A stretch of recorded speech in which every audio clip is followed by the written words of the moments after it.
Hey there, Michael. I bet you've been waiting by your phone for the day I'd finally text you, am I right? Or am I right? You probably still have my number saved under the one that got away, don't you? Wow, how long has it been even? It must have been like 8 whole years. That's practically a lifetime in the desert of no Ashley. So, how have you been all this time? I bet it was utterly terrible to be apart from your favorite Ashley. Did you even manage to function? Did you eat properly? Tell me everything. Ashley? Is that really you? It's been so long I almost don't recognize the number. Wow, it's, great to hear from you, I guess. Unexpected, definitely. How have you been? Oh, I can totally understand how great it must be for you to hear from me.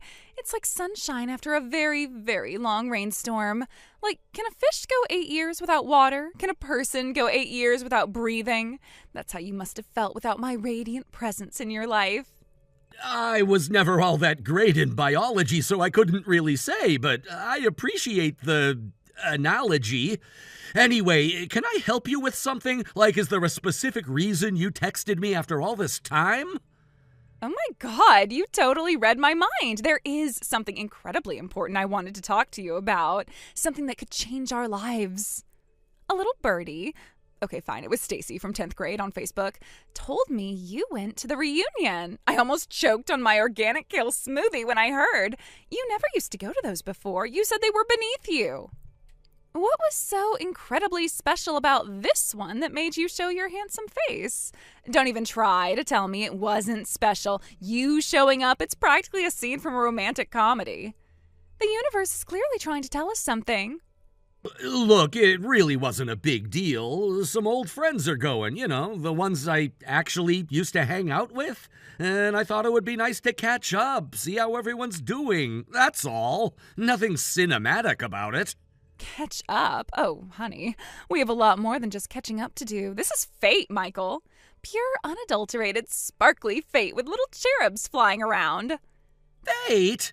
Ashley, it was a class reunion in the high school gymnasium. People go to those things to eat bad pizza and awkwardly talk about their jobs. But you went after all this time. You must have been thinking about me. Did you see anyone who, swooned at the mention of my name? Were they devastated by my glorious absence? No one specifically swooned, Ashley. It was mostly just polite conversation about mortgages and kids. Oh, they were probably just trying to play it cool. You know how people can be. Like, oh yeah, Ashley? Haven't thought about her in ages. But I bet they were secretly weeping into their lukewarm punch. I really didn't get that impression. Everyone seemed reasonably content. Well, don't worry your handsome little head about their lack of taste. The important thing is you were there and now I'm here. And you know what that means, right? It's practically written in the stars. Honestly, Ashley, I am genuinely not entirely sure what you think it means. To me, it just means we're texting after 8 years. It means it's time for us to properly reconnect, like we were always meant to, like two halves of a very stylish whole. So, guess what incredibly romantic thing I was thinking? What were you thinking, Ashley? This is making me increasingly nervous. My palms are actually sweating a little. Dinner, this Saturday, just the two of us, my treat. There's this absolutely divine sushi place I know, super expensive, the kind where celebrities go. Ashley, I don't know if that's such a great idea. I appreciate the offer, but... What? Why not? It'll be just like old times, but even better. You're all successful and sophisticated now. Didn't you become the CEO of your own company? I mean, yeah, but I don't see what that has to do with anything. It has everything to do with our dinner. You can totally afford the really good stuff. The uni, the toro, the works. It's not about the money, Ashley. It's just complicated. My Sundays are usually pretty booked. Complicated how? Is it your incredibly busy schedule of being devastatingly handsome? Don't worry, I'm flexible. We can do Monday or Tuesday. My social calendar is surprisingly open for my soulmate. No, it's not my social calendar. Ashley, there's something I really need to tell you. It feels like the right time. Tell me what? That you've been secretly pining for me all these years? Writing poems in my name and staring wistfully out the window? I knew it. No, Ashley, I'm married. Like, with a wife. A real, actual wife. Married? You're married? You're totally pulling my leg, right? This is some kind of incredibly elaborate, slightly cruel prank your friends put you up to. No, Ashley, I am really, truly not joking. I've been married for a few years now. Her name is... and she's wonderful. Married to who? I don't even recognize that name.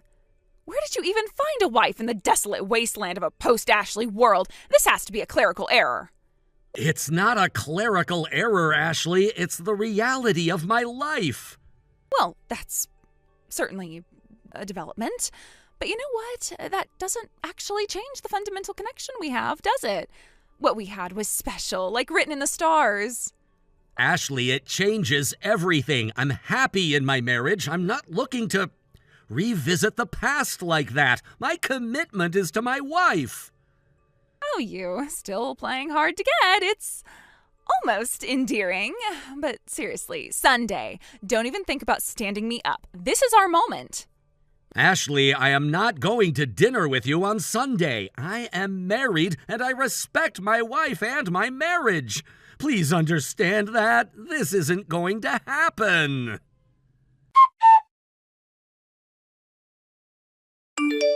Michael, guess who's practically vibrating with excitement? Me. This sushi dinner is going to be so unbelievably romantic. I can already taste the deliciousness and the sparks flying between us. Oh my gosh, you're going to be so surprised when you get here. I took a little initiative. Consider it a pre-celebration of our inevitable future.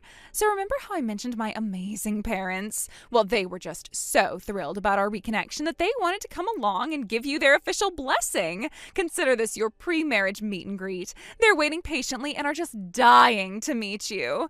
Daddy even brought his best sake. He said it's for a proper toast to our future happiness. Isn't that just the sweetest thing ever?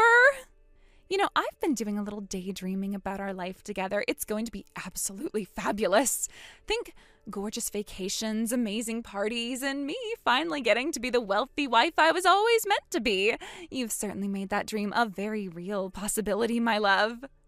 Just pulled up to the restaurant. It's even more swanky than I remembered. Perfect for our special night. I snagged us a fantastic table right by the window. The view is almost as breathtaking as you are going to look tonight. We're all here and waiting for you, darling. Don't keep us in suspense too long. The anticipation is killing me. Hurry, hurry, hurry.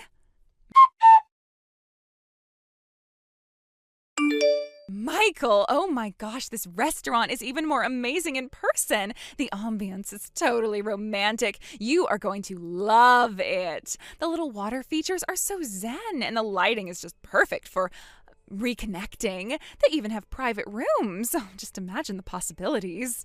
Seriously, when are you going to get here? The sushi chef is doing incredible things, like this dragon roll with real gold flakes. You're missing out on culinary magic. Plus, they have this amazing tuna that's flown in fresh daily, and the sake list is pages long. Michael, you there? It's been a little while. Almost 2 hours now. Is everything okay? Just wondering when you'll be arriving. My parents are getting a little antsy to meet you. They're asking all sorts of questions about your company. What the?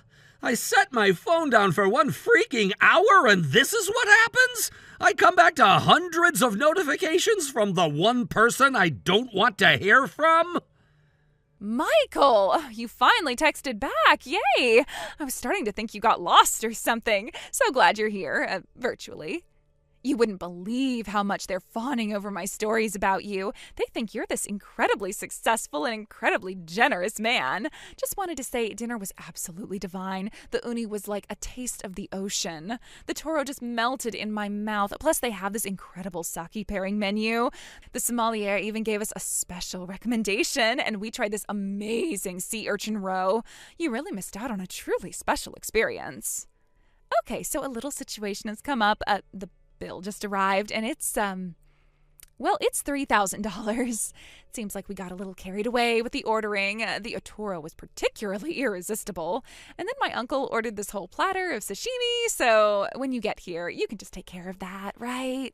After all, you always were so generous. $3,000? Ashley, are you completely out of your mind? I told you repeatedly I wasn't coming to any dinner. And I'm married. Why on earth would I pay for your ridiculously expensive meal with your entire extended family? Apparently including a very hungry uncle. Oh, stop pretending to be all surprised and innocent. We both know you wanted to see me, and now you are, in spirit. Just be true to your feelings, Michael. This is our moment. Think of it as an investment in our future happiness. You know you want to, deep down. Ashley, there is no our future happiness. There never was even much past happiness for us. Leave me alone. I haven't even lived in that state for about 4 years now. I moved across the country for my job. Get a serious grip on reality. What? 4 years? You moved 4 years ago and didn't even tell me? You're really not coming? Oh my God. My parents are going to kill me. They were so excited. And my uncle is threatening to leave without paying. Yes, Ashley, 4 years. I told you all of this before.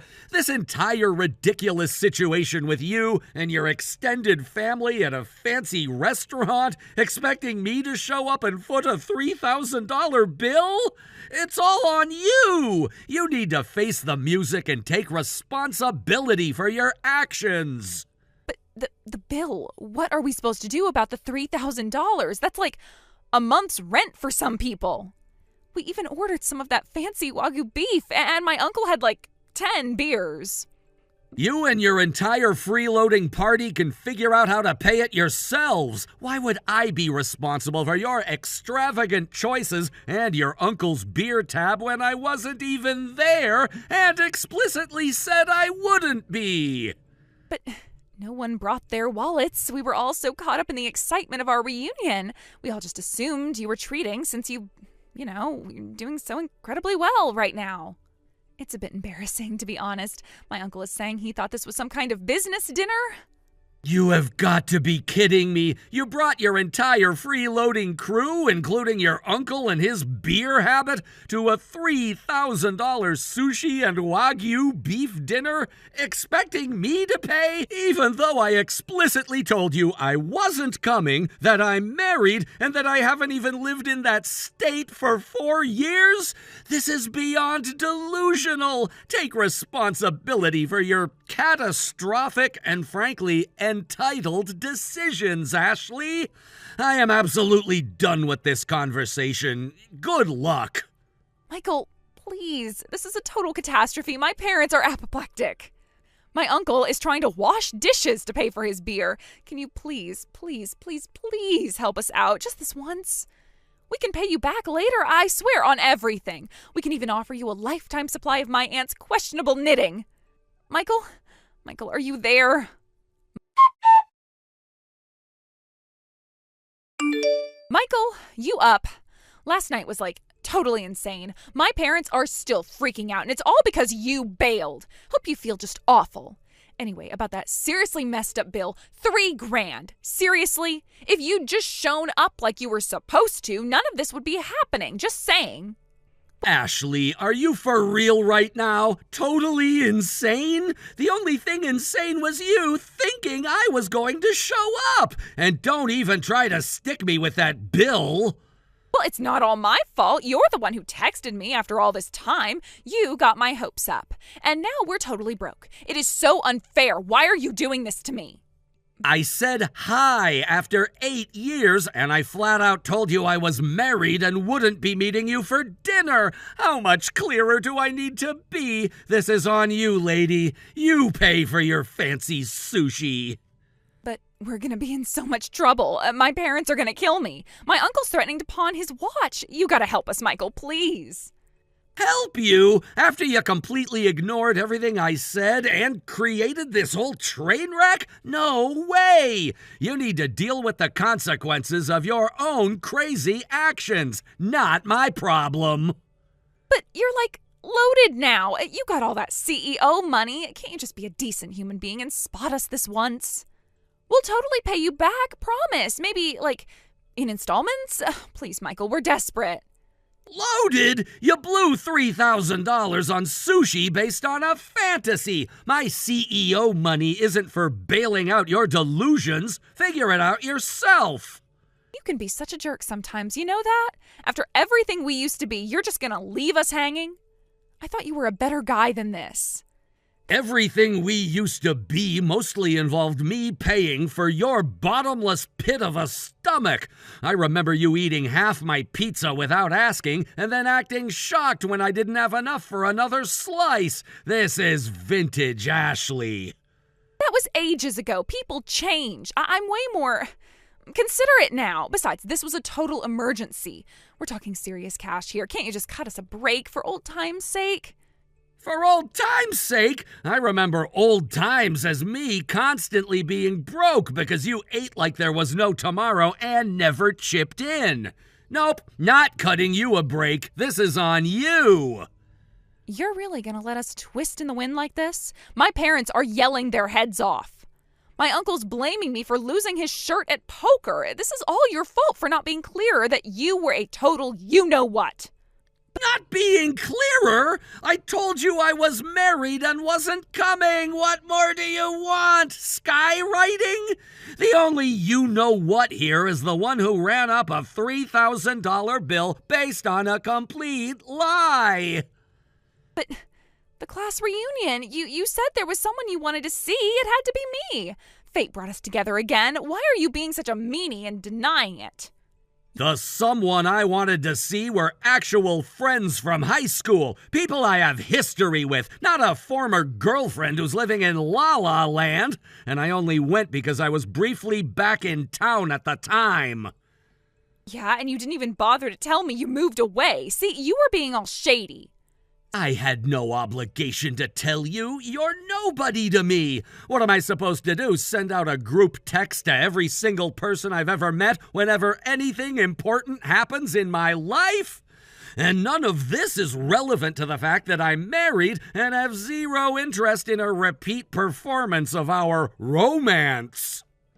So you went to the reunion and you didn't even care about seeing me after all the history we share? I don't believe you. Our history mostly involves me buying you enough food to feed a small army. And no, the reunion wasn't about you. But Stacy totally said you were looking around all wistful. It had to be me. She even hinted that you were still carrying a torch. Stacy is either clueless or messing with you, and here's a news flash. You weren't even invited to the reunion. Apparently your past behavior at these things was memorable for all the wrong reasons. Not invited? That's a total lie. Everyone gets invited. You're just saying that to be a jerk. Nope, it's the truth. Your little incident at a previous reunion with an industrial-sized amount of food and a rather epic mess got you blacklisted. That was one little thing. You guys never let me live it down. It is so unfair. Ugh! One little thing that got our class banned from the venue? Yeah, real minor. So, you went to the reunion and you didn't want to see me? And I wasn't even invited? My life is so unfair. Everyone's always so mean to me. Your life is a direct result of your own choices and your refusal to face reality. Now, about that $3,000 tab that you and your uninvited guests ran up. Yeah, that. What am I gonna do? We have no cash. This is a total nightmare. You're the only one who can help me. My life is over. You're a grown woman. Figure it out. And for the last freaking time, leave me alone. My life is over here with my wife, a million miles away from your self-inflicted drama. Michael, please. Just a tiny bit of help. My parents are gonna kick me to the curb. I'll do anything. You're free to do anything you want. I'm not lifting a finger for you. I'm blocking your number now. Goodbye. Michael, no, you can't do that to me. please, can't you just give me a little bit of money? I'll settle for $2,000. Okay, $1,500. Final offer. Michael? Well, that was one adventure I definitely didn't ask for. Turns out Ashley's family were infamous for showing up uninvited and cleaning out everyone's dinner. So, when word got around about their $3,000 sushi stunt, the neighbors finally snapped. They started showing up at Ashley's place, demanding payback for years of free meals. The heat got so intense the family had to bail, moving into some tiny, cheap apartment. And get this, Ashley's dad got caught red-handed at work swiping some poor guy's lunch. They checked security camera footage in the employee break room and found he'd been doing it for years, so he got canned. Last I heard, the whole uninvited dinner crew was teetering on the edge of homelessness. Talk about a spectacular implosion. Thank you for watching. Please subscribe and hit the like button. See you next time.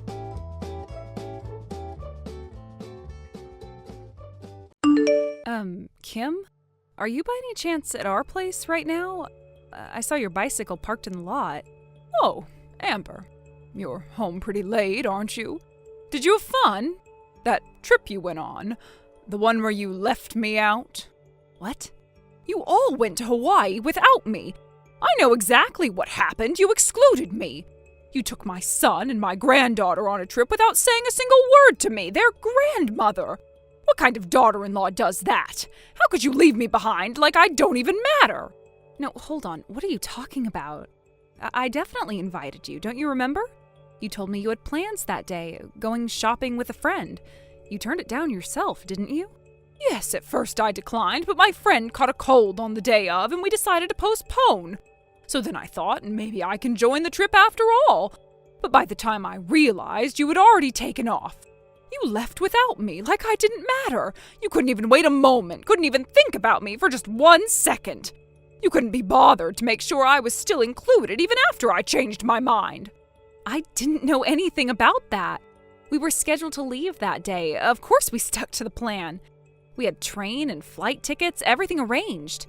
Even if you had wanted to come last minute, the hotel rooms and plane seats were only booked for 3 people. There's no way we could have added you on the spot.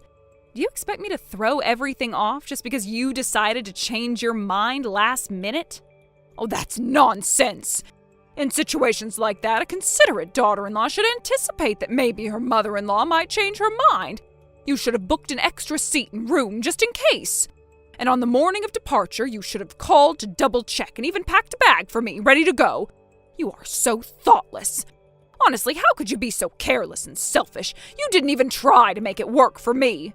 I don't even know how to respond to that. This is just too much. You're twisting everything to make me the bad guy here. Don't talk back to me. Do you know how lonely I felt? Left behind while everyone else enjoyed Hawaii? I wanted to go with Dan and little Anna too. It was supposed to be a family trip, not just for the 2 of you. But instead, I was left alone, made to feel like an afterthought. I'm sorry, but back to my original question. Kim, are you at our condo right now? Where are you? By the entrance? Of course not. I'm inside the apartment. Wait, what? How did you get in? You have a spare key, don't you? I asked the building manager to let me in. Told him I was entrusted with the place while my son and his wife were away. He opened the door for me with no problem. So I've been house-sitting for you this whole time. Didn't you think I might need to check on the place while you were gone? Are you serious? They just let you in like that? And wait, have you been staying here since the day we left? You didn't even tell me you were planning on doing this. That's right. I've been here the whole time. I've been keeping the place warm, so to speak, waiting for your return. It's my responsibility as the family matriarch, after all. What about your own place? You've been gone for over 4 days. That's fine. I gave it up, moved out completely. I couldn't deal with the back and forth anymore. It's much easier to be here with Dan and Anna. Wait, what? It was such a hassle going back and forth between here and my old place. So I decided Why not just live here? I brought all my things, I've unpacked, I'm settled in now. I've already made this my home. What? I don't understand what you're saying. This makes no sense. You've moved in? You've moved into my home without telling me. How can you even think that's okay? I live here now. We're going to live together. This way I won't get left out again. And I can be with Dan and Anna every single day. You'll never leave me behind again. No, what are you talking about? You can't just move in like that. This is my house, too. You don't get to decide where I live. You don't get to tell me where I can or can't live. This is my son's home, which makes it my home, too. What's the big deal? It's a family home. That's absurd. Oh, and another thing. This place is too small for 4 people, so you need to leave. What? I already sent your belongings to your parents' house. I mailed them out 2 days ago, so they should arrive today. What?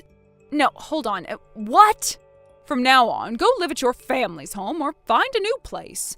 But don't worry, you're still welcome to come over to cook, clean, and do laundry. You're still useful to me, you know. You've got to be kidding me. Why should I be kicked out while you stay here? And I'm not your maid. This is punishment for leaving me out of the trip. For now, you'll be a commuting wife. You'll have to come here to do your duty, but you'll never truly be a part of this family again. You don't get to make that decision.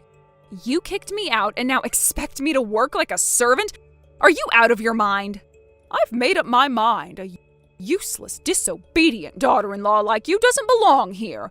From now on, it's just family living together. No more of this. You're out.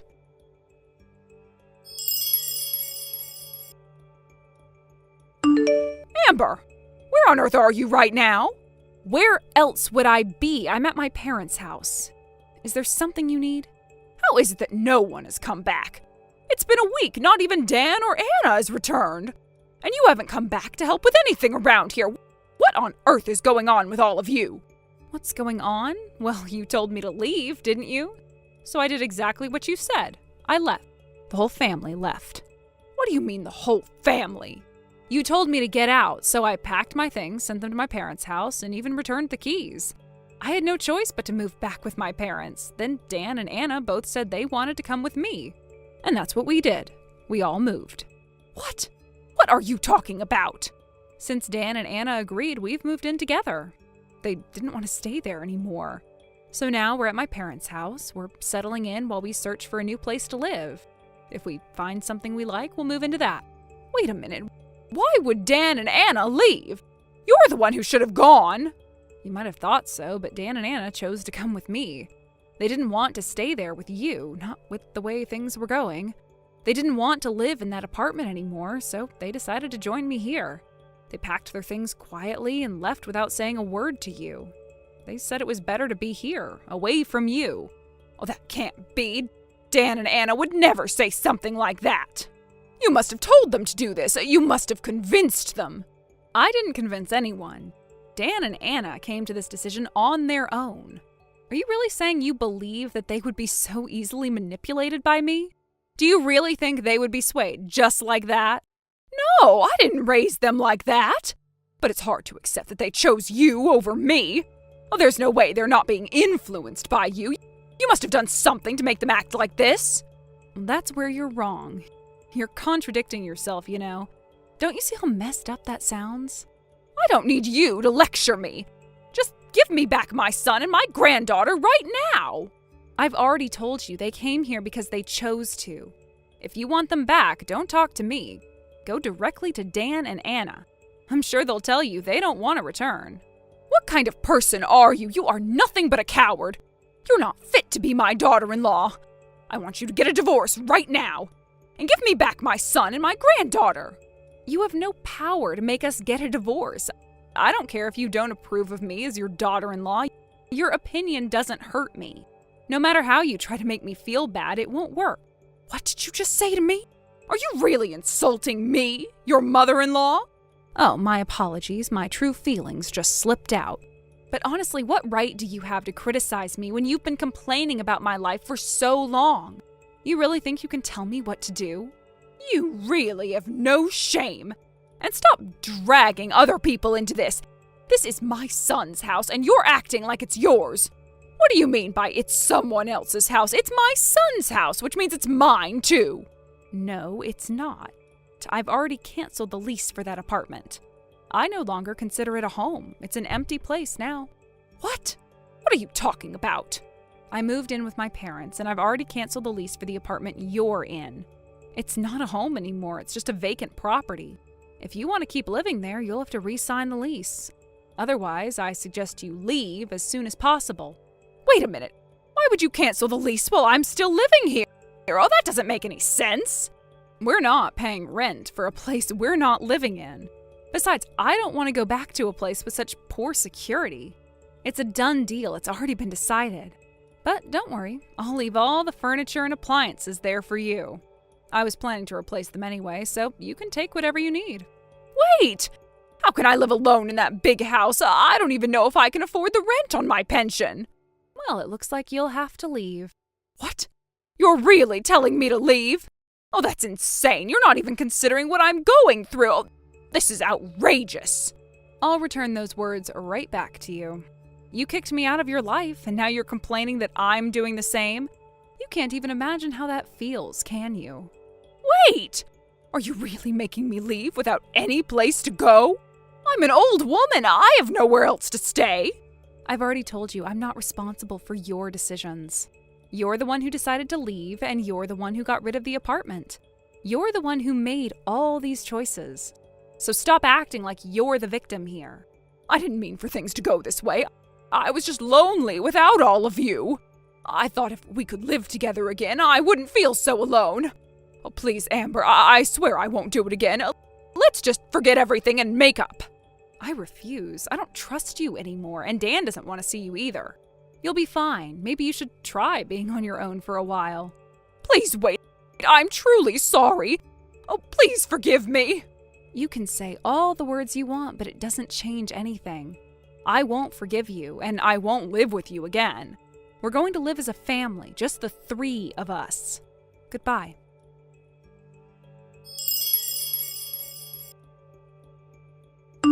After the incident, Kim showed up at my family's house carrying all her belongings, saying, "I'm going to live here now." As you can imagine, Dan and Anna, who had been dealing with enough stress already, didn't take kindly to her audacity. Their patience had long worn thin with her behavior, and they wasted no time scolding her. They called her outrageously presumptuous and firmly told her to leave. There was no room for her demands in our lives, and they made sure she understood that in no uncertain terms. Her expectations were absurd, disrespectful even, and they weren't going to let her walk all over them. It wasn't the first time Kim had tried to overstep boundaries, but this time felt different. This time, she wasn't going to get away with it.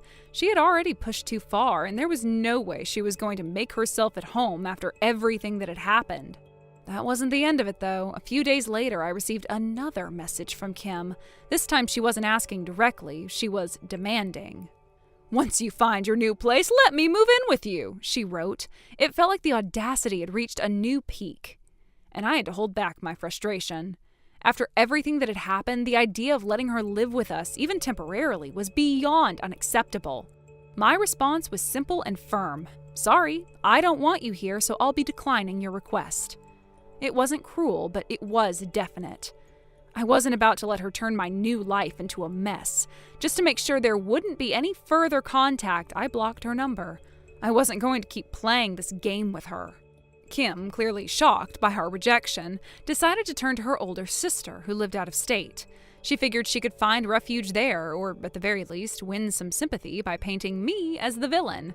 She told her sister all sorts of things about me, claiming that I had kicked her out of my house without warning, trying to make me sound like the bad guy in this whole situation.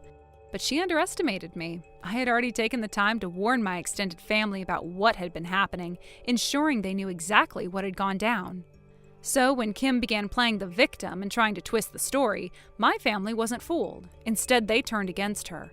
They saw through her manipulation, and soon enough, it was Kim who was being criticized for her entitled behavior. The people she thought would back her up were the ones calling her out.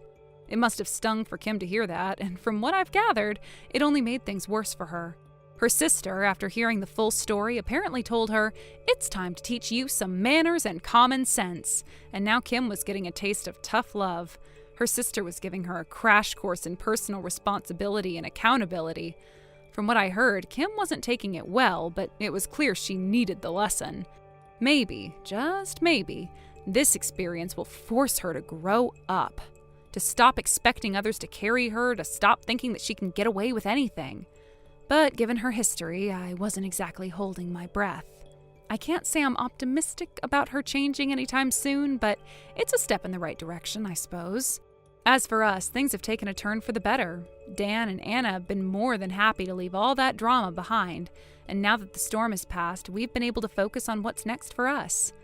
We found a new apartment, a place of our own. The relief I felt when we finally secured it was overwhelming. It's bigger, more spacious, and located in a much better area. It's everything we wanted and more. The move from my parents' house was huge, but it was the right decision. It feels like we're finally building something new, something that's ours, free from the chaos Kim tried to bring into our lives. Having a place of our own has been incredibly freeing. There's a sense of peace here that I didn't even realize I needed. The new apartment is the fresh start I had been craving, and it's already starting to feel like home. We don't have to worry about Kim showing up uninvited or trying to insert herself into our lives. We can finally breathe, knowing we're not tied to the past anymore. I'm honestly so grateful for the chance to start fresh. No more stress, no more chaos, and no more dealing with someone who doesn't respect boundaries. It's like a weight has been lifted off of our shoulders. We're free to focus on what really matters, building our future and creating a life that makes us happy. Every day in this new place feels like a victory, like a step away from the dysfunction Kim tried to drag us into. I couldn't be more satisfied with the way things have turned out. Thank you for watching and listening. We hope you enjoyed the video. Don't forget to like this video and subscribe. Also, feel free to leave a comment about what you thought of the story. We look forward to seeing you at the next story. Thank you for watching. Please subscribe and hit the like button. See you next time. Luna, you're so shameless as a mother. Even though you're from a single-parent household, you still have the nerve to try and use the kindergarten bus, don't you? Is this you, Emily? And why are you saying this? Yes, I'm a single mother and Maya doesn't have a father, but what does that have to do with us using the kindergarten bus? I'm telling you, single parents should not indulge in luxuries. Luxuries? Are you referring to the bus fee? It's not like I'm struggling to pay for it. Oh, please, no need to put on airs. That's not my intention, but I still don't understand. What's wrong with being a single mother? Ugh, do I have to spell it out for you? I don't want my child from a proper wealthy family sharing space with a poor, dirty child from a family like yours. What? You should be grateful your child isn't in the same class as mine. If she were, I'd have gotten you both kicked out of the kindergarten already.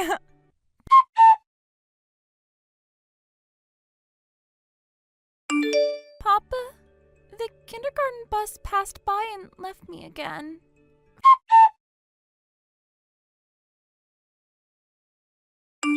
Father, I apologize for the intrusion earlier today. It seems Maya sent a text message on her own. Ah, if it isn't Emily. I should apologize as well for not responding immediately. I was at a friend's house and I only noticed your text message just now, so it was indeed Maya who sent it. Yes, that's right. While I was working from home at my computer, she managed to type and send it by herself. She's just turned 6, and she's quite something. Recently, she's been fascinated by watching me use my smartphone. Since she learned spelling and things like that at her previous kindergarten, she seems to have picked up typing on her own. Maybe she learned it by watching how I operate my phone. Maya is just like my late son. She's good at that sort of thing. Yes, it seems so. Anyway, about that message. Yes, please, go ahead, and I'm sorry if there's any worry. You've only been at the new kindergarten for 2 weeks, right? What's happened? Let me know if you need to talk. I'm here to help. Actually, the issue is that a single parent's child is not allowed to use the bus. What? There's a parent at the kindergarten who holds a lot of prejudice against single-parent families. This person is the mother of a child in the class next to Maya's. She seems to be the leader among the kindergarten moms. As soon as she found out that our family is a single-parent household, she started looking down on us, assuming we must be poor. And since the next day, the kindergarten bus has been passing by our house without stopping. What? Are you saying the kindergarten is now just following the orders of this leader mother? It seems so. I thought it might have been a mistake on that day, so I took Maya to kindergarten in my car. But the next day and the day after that, the bus kept ignoring our house. I realized this was a pattern, and I began to worry that Maya might face harassment at the kindergarten where I couldn't keep an eye on her. So I decided to keep her home today. I see. Do you know the name of this leader mother? Her name is Emily. Emily? I didn't catch her last name. Can you send me that too? I didn't get it, unfortunately.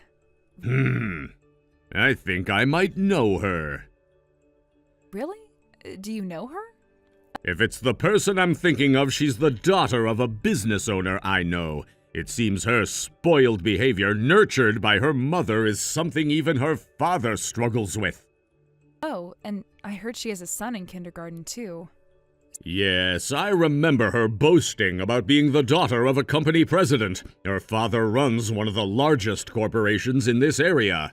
If it's about B Corporation, then it must be that Emily. So, you know her? It seems so. I'll need to confirm this with my acquaintance directly.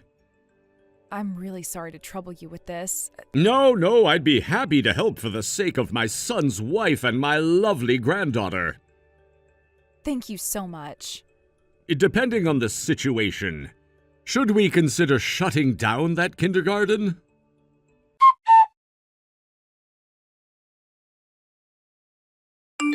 Could it be that your child hasn't been coming to kindergarten lately because you've run out of money for the tuition? So you're really struggling, aren't you? That's not true at all. I don't appreciate your assumptions. The reason Maya hasn't been attending is not due to financial issues. Oh, really? Then what is it? It must be financial, given the way things are. After all, you've been having trouble with the kindergarten bus, haven't you? If you're having issues with that, it's probably because you can't afford it. No, it's not about the money. The real issue is the harassment from the kindergarten bus. With the way things are going, I can't be sure what might happen to Maya inside the kindergarten if I'm not there to supervise her. I'm keeping her at home for her safety. Well then, if that's the case, you might as well just withdraw her from the kindergarten. It seems like you're not fitting in here. Why should I withdraw her? I don't understand why you think that's necessary. You don't get it. Our kindergarten is an elite institution. It's designed for children from wealthy families. It's located in a high-end residential area, and it's clear that not everyone fits in here. So according to you, as long as a single mother isn't poor, she can stay, but if she is, she doesn't belong? Exactly! It's a common stereotype that single-parent families are usually struggling financially. It's just how things are perceived. Well, that's called prejudice. Just because there's a stereotype doesn't mean it's right. Oh, come on. If you're saying that's not the case, then prove it. Show me evidence that you're not poor.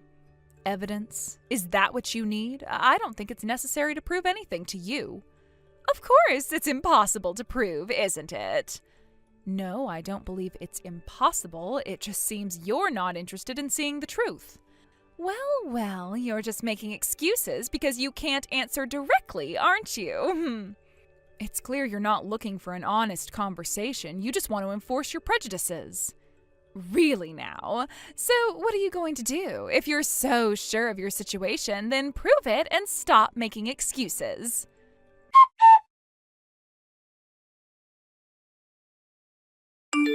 Luna, good evening. How are you tonight? Good evening, Dad. I'm doing all right, thank you. How was your day? I've just finished speaking with Emily's father. It seems that there's been quite a bit of tension. So, what did he say? Is there any resolution in sight?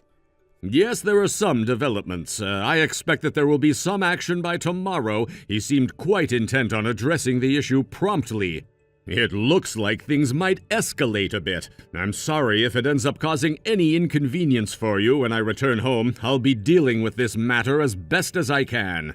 If it turns into a bigger issue, don't feel like you have to handle it all by yourself. Feel free to delegate anything that needs to be handled to me. I want to make sure that this situation is resolved without causing you too much stress. Thank you very much for your consideration. I really appreciate it. I'll definitely rely on you if the situation worsens. Your support means a lot to me.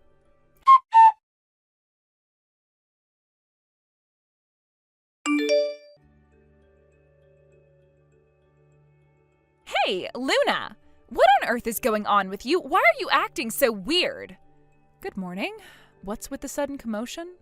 I'm just trying to understand what's happening. Who exactly are you? Huh? I'm a mother raising my only daughter while working from home. That's pretty much all I can say about myself.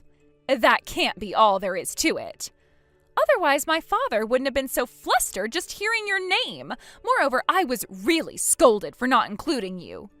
Could this be about the confirmation from my father-in-law? Huh? Father-in-law? Yes, my husband's father. Huh? Oh, I see. So even though you're divorced from your husband, you still have contact with your in-laws? We're not actually divorced. Huh? I thought your divorce was due to some affair of yours. Is that not the case? Where did you hear that from? Well, do you think all single mothers are divorced because of their own affairs? No, not quite. At least that's not my case. Then what exactly is the situation? My husband passed away from illness 2 years ago. Oh. So my father-in-law still deeply cares about us who were left behind, especially Maya, who is both his granddaughter and a precious memory of his son. Whenever something comes up, he immediately offers advice and acts swiftly to resolve the issue. The reason Maya and I recently moved to this area, which is where my late husband was from, was also his strong wish. What's that about? Of course, I believe it's important not to become too financially dependent, so I work and manage to save several $1,000s each month. I find it quite unfair to be labeled as poor under these circumstances. What exactly is your father-in-law? He shares the same last name as me and is a well-known acquaintance with your father, holding significant influence in this area. Does that not clarify things? Same last name? If you say that, then it must be... wait a minute. No way. Is he the major landowner who owns numerous properties in this entire area? Yes, that's right. He's my father-in-law, Rick. He's also Maya's grandfather. You're kidding me! No, I'm not. I'm sorry for any confusion. I should have clarified this sooner. I didn't realize how much of an impact this would have. This is quite the revelation. My father-in-law holds a prominent position in the region. He's known for his extensive real estate holdings. Exactly! I had no idea! This changes everything! I understand. It's a lot to take in. I should have been more upfront about this.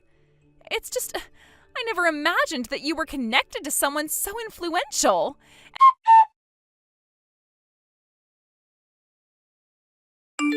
Emily, please. Hey, please help me out here. I am facing a situation where my husband is on the verge of divorcing me. My father is also becoming increasingly upset, and my mother, who usually supports me unconditionally, is now siding with him. This is putting immense pressure on me, and I feel utterly lost. I see. I've received updates about this situation on my end as well. It appears that things have become quite complicated.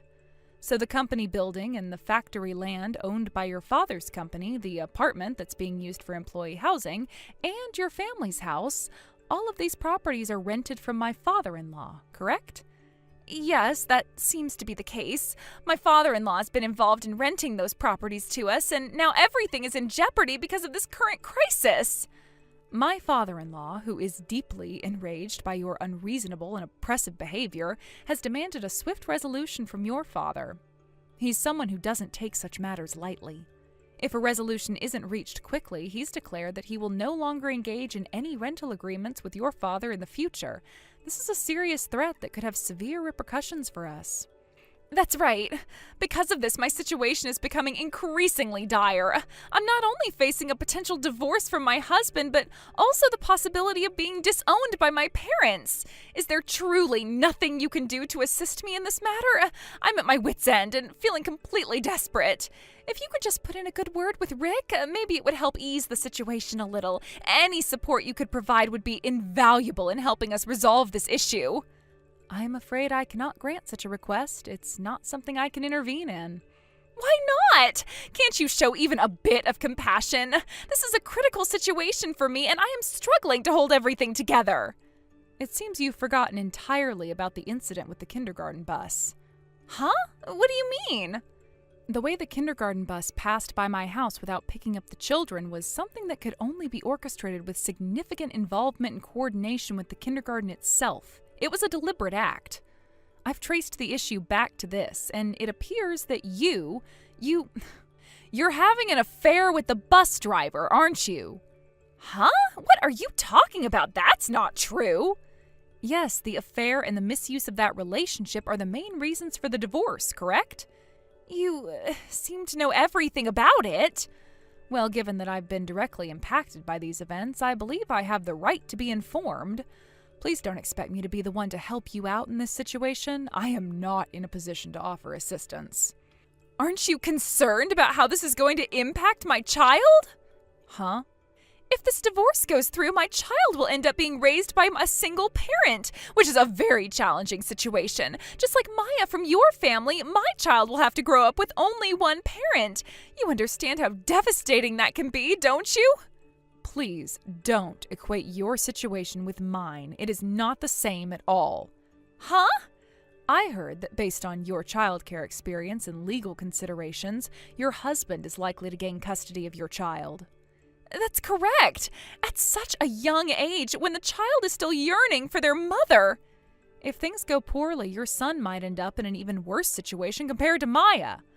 I've heard that you've been neglecting household chores and childcare duties, merely putting on a facade of being a good wife and a wise mother for appearances. Huh? That's not true. I've been trying my best. For a mother like you, your presence, or absence, doesn't seem to make much difference. Might be better if you weren't around at all. What are you saying? Are you implying that my presence doesn't matter? I'm going to leave now. Continuing this unproductive and painful conversation is a waste of time. I have other matters to attend to. What do you mean by that? You can't just leave like this. You need to understand that this is a serious situation for me. I am facing potential ruin, and you just walk away? You're not understanding the gravity of the situation. I have done my best to handle things, but it's clear that there is nothing more I can do here. I'm not going to waste more time on this. What are you talking about? You have no idea what it's like for me right now. I do understand that you're going through a difficult time, but there's nothing more I can contribute to this conversation. My own concerns and responsibilities take precedence. This isn't fair. You're supposed to help me, not just dismiss my problems. Sometimes the best way to handle a situation is to step back and reassess. I'm afraid continuing this discussion will only lead to more frustration. So you're just going to abandon me to face this alone? I am not abandoning you, but I must prioritize my own obligations. I hope you find a way to resolve your issues. No, you can't just leave like this. Goodbye. What do you mean goodbye? This isn't over. I'm sorry, but I need to go. I wish you the best in resolving your issues.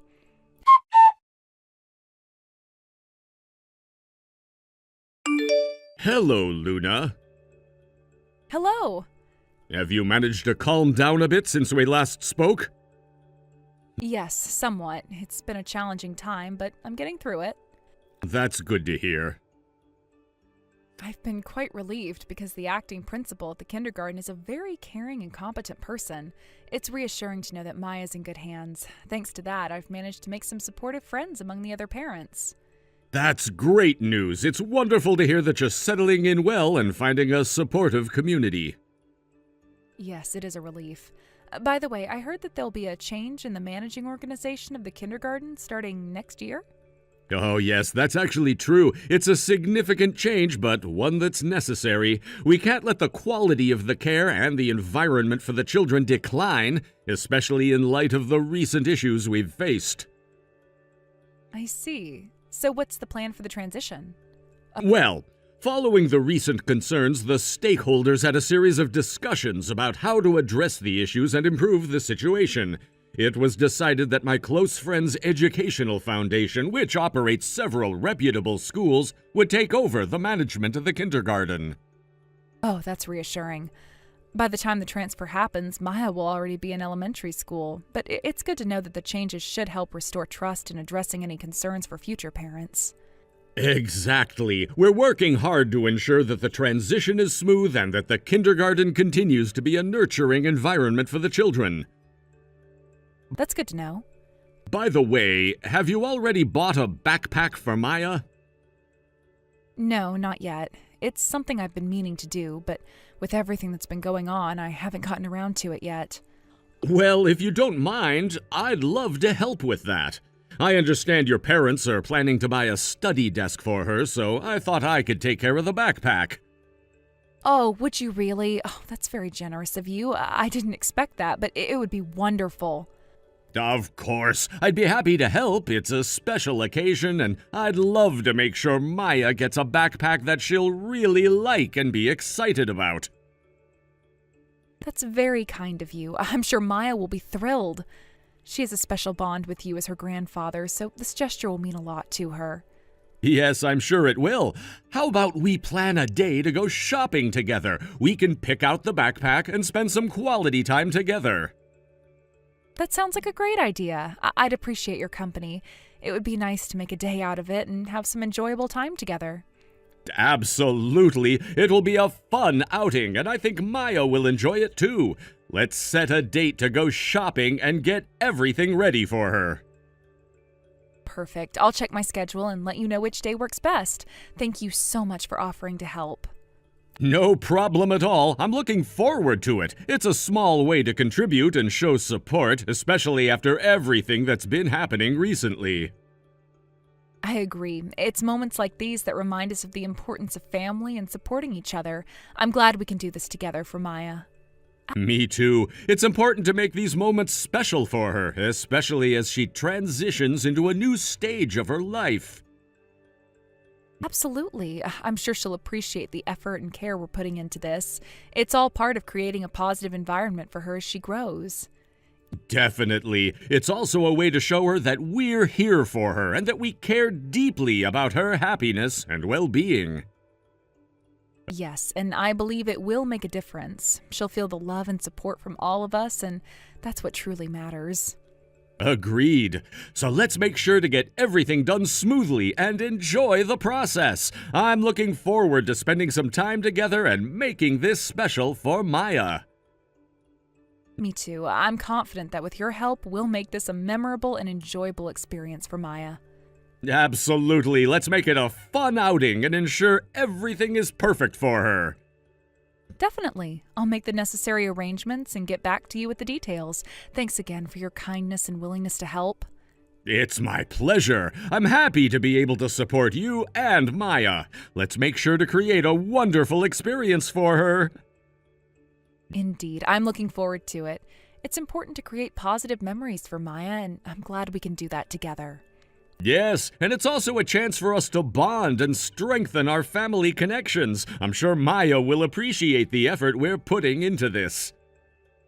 Absolutely. It's these kinds of moments that make a difference in her life and help her feel loved and valued. Exactly. So let's make the most of this opportunity and ensure that Maya has a great start with her new backpack and everything else. I couldn't agree more. I'll finalize the details and let you know soon. Thanks once again for being so supportive. No problem at all. I'm excited about our shopping trip and making this special for Maya. Me too. I'll see you soon and we'll make sure everything is perfect. Looking forward to it. See you soon. See you soon. Take care. You too. Goodbye for now. Goodbye.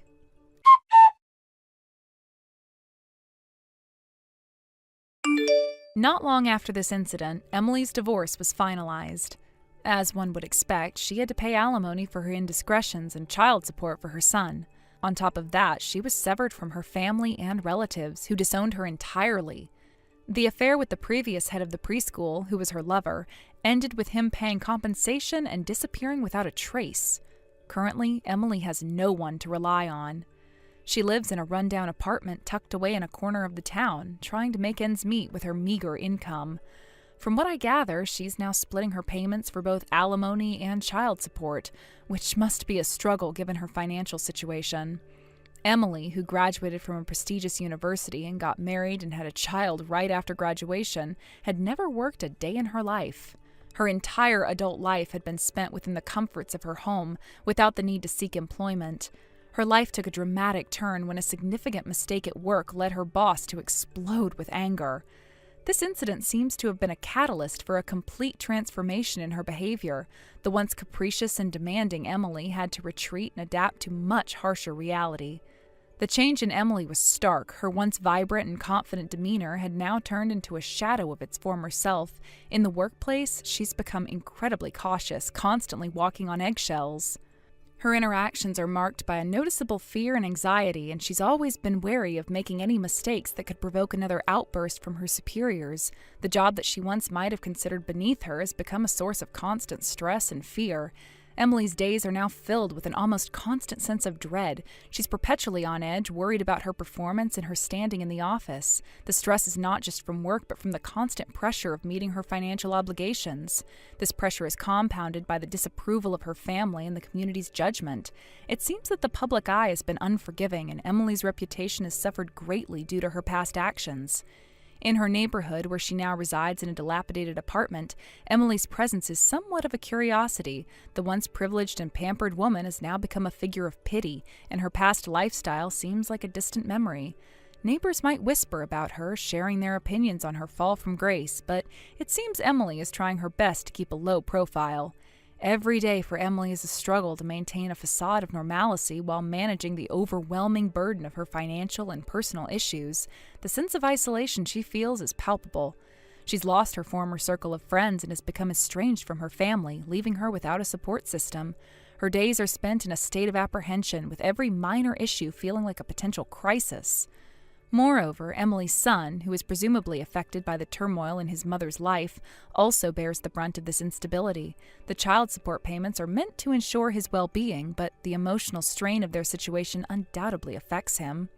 It's not just about the financial support, but the emotional and psychological stability that every child needs, which might be lacking in their current circumstances. The previous head of the preschool, who was involved in the affair with Emily, has also vanished from the scene.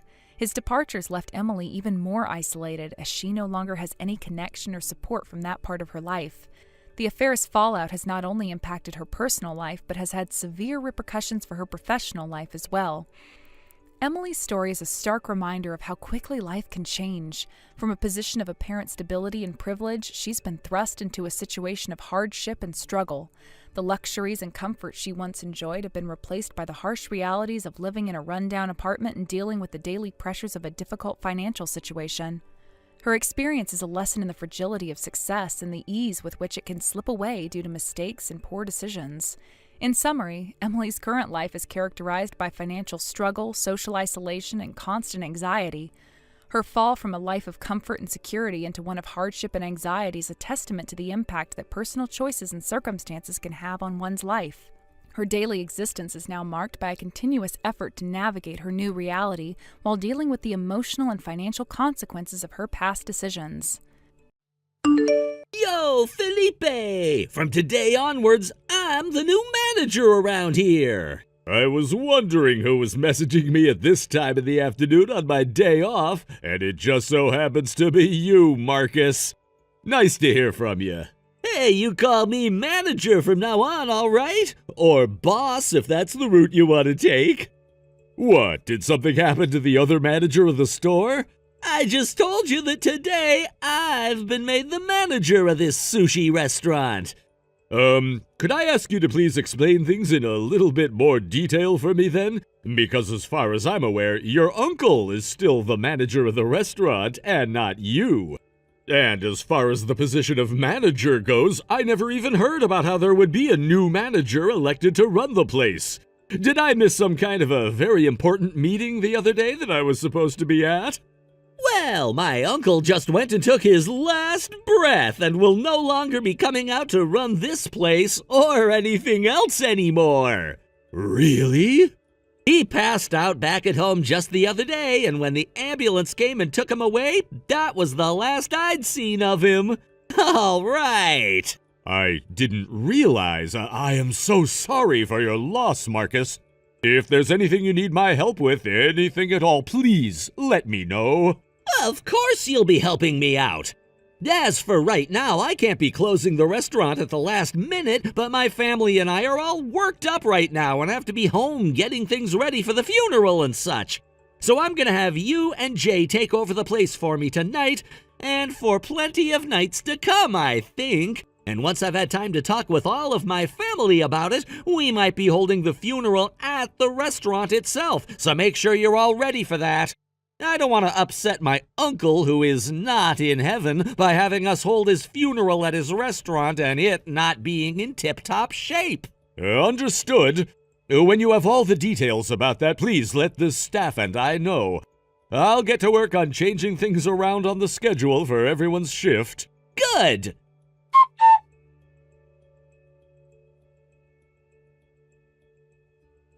Hello, Jay. It's me, Felipe. Did you hear anything at all from Marcus about the situation yet? I did. Marcus's wife went ahead and sent me all the details about what had happened. I can't believe that he's already gone now. I'm hoping that at some point you and I will be able to go to his funeral as well. Anyway, did you end up hearing about everything from Marcus himself then? That's right. He came to me and explained everything that had happened and what was going to happen. I see. So him and his wife worked on contacting the both of us separately. And so, from what I'd been told, you and I are being left in charge of the restaurant while Marcus is out dealing with his family and the funeral. So in other words, he's not even thinking about closing down the place for a while then? That's what it seems like. He said that he'd like to keep the place up and running for all of our customers, I believe. And he's also thinking of holding part of the funeral here, most likely the dinner and such. Well, his wife did tell me that she thought he was going to want to keep the place open, for his own sake, or something along those lines. But if it's also to hold the funeral at, then I suppose it all makes a bit more sense. He is like a completely different person from his uncle, though, wanting to keep this restaurant open almost as though nothing had ever happened. Such an odd guy. He sure is. So, can I ask you to go ahead and take care of shifting all of the schedule around and stuff for me? I'll take care of it. Considering that Marcus won't be around, you're the only person here that can make the sushi that all of our customers want to eat. So I'll take care of everything like that in the office. And when I'm done, I'll come out and let you know before I head out for the night. Now, good luck making all those dishes on your own. Thank you, Jay.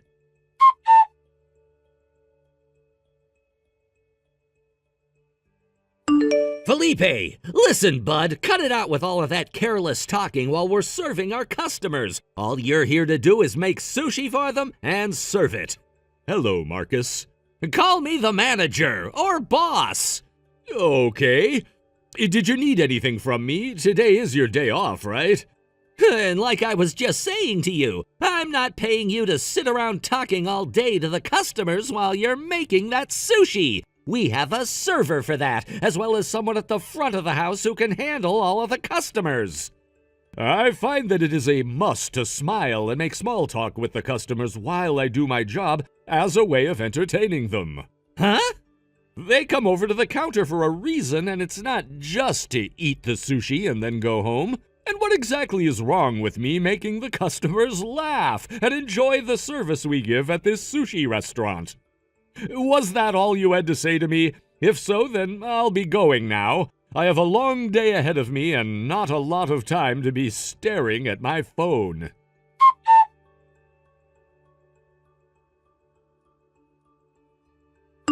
Philippe, good work today. Hey, Jay, good work today to you as well. By the way, Jay, By this point in time, you should be leaving your work at this restaurant in order to go and help your husband open his place, correct? Well, I suppose you're right about that, but some things have come up that are causing an issue. I'm sorry that at a time like now you're having to deal with everything else in life like this place. My husband understands the circumstances himself, so it's all fine. And actually, my daughter has stepped in to do a lot of the work I was planning to do, so there was no need to worry about me. But there is only a couple of days left. Good luck to you. Thank you, and right back at you. And now that you've mentioned all of that, Ah, right. did you take some time to think things through? Well, that's a good question. I am very thankful that you brought something like that up with me before. But considering all this place has done for me as I've worked here for a long time, I don't want to think about leaving it. I see. And I completely understand that. You started to work part-time at that place back when you'd just gotten out of middle school and began working full-time after high school. So it's been close to a decade or two for you, right? You ended up gaining so much experience there as well, and could be considered as one of the best sushi chefs around. The fact that you got to work under the previous manager so often was so lucky for you. I still have a long ways to go before becoming a true master at this, but thank you for saying that, Jay. But there's one thing I have to say to you right now. The fact that you were never allowed to become the new manager after Marcus's uncle passed away was a major blow to the place, and him taking the restaurant over for himself is going to be the end of it. What? Oh, but hold on, Marcus is his nephew of all people. But the man that we all respected and loved working for actually cared about his store and his customers, right? And when it comes to you, you're the same as he was. Meaning you should be the one in charge of the place now, not Marcus. You can actually converse with everyone there without causing a headache.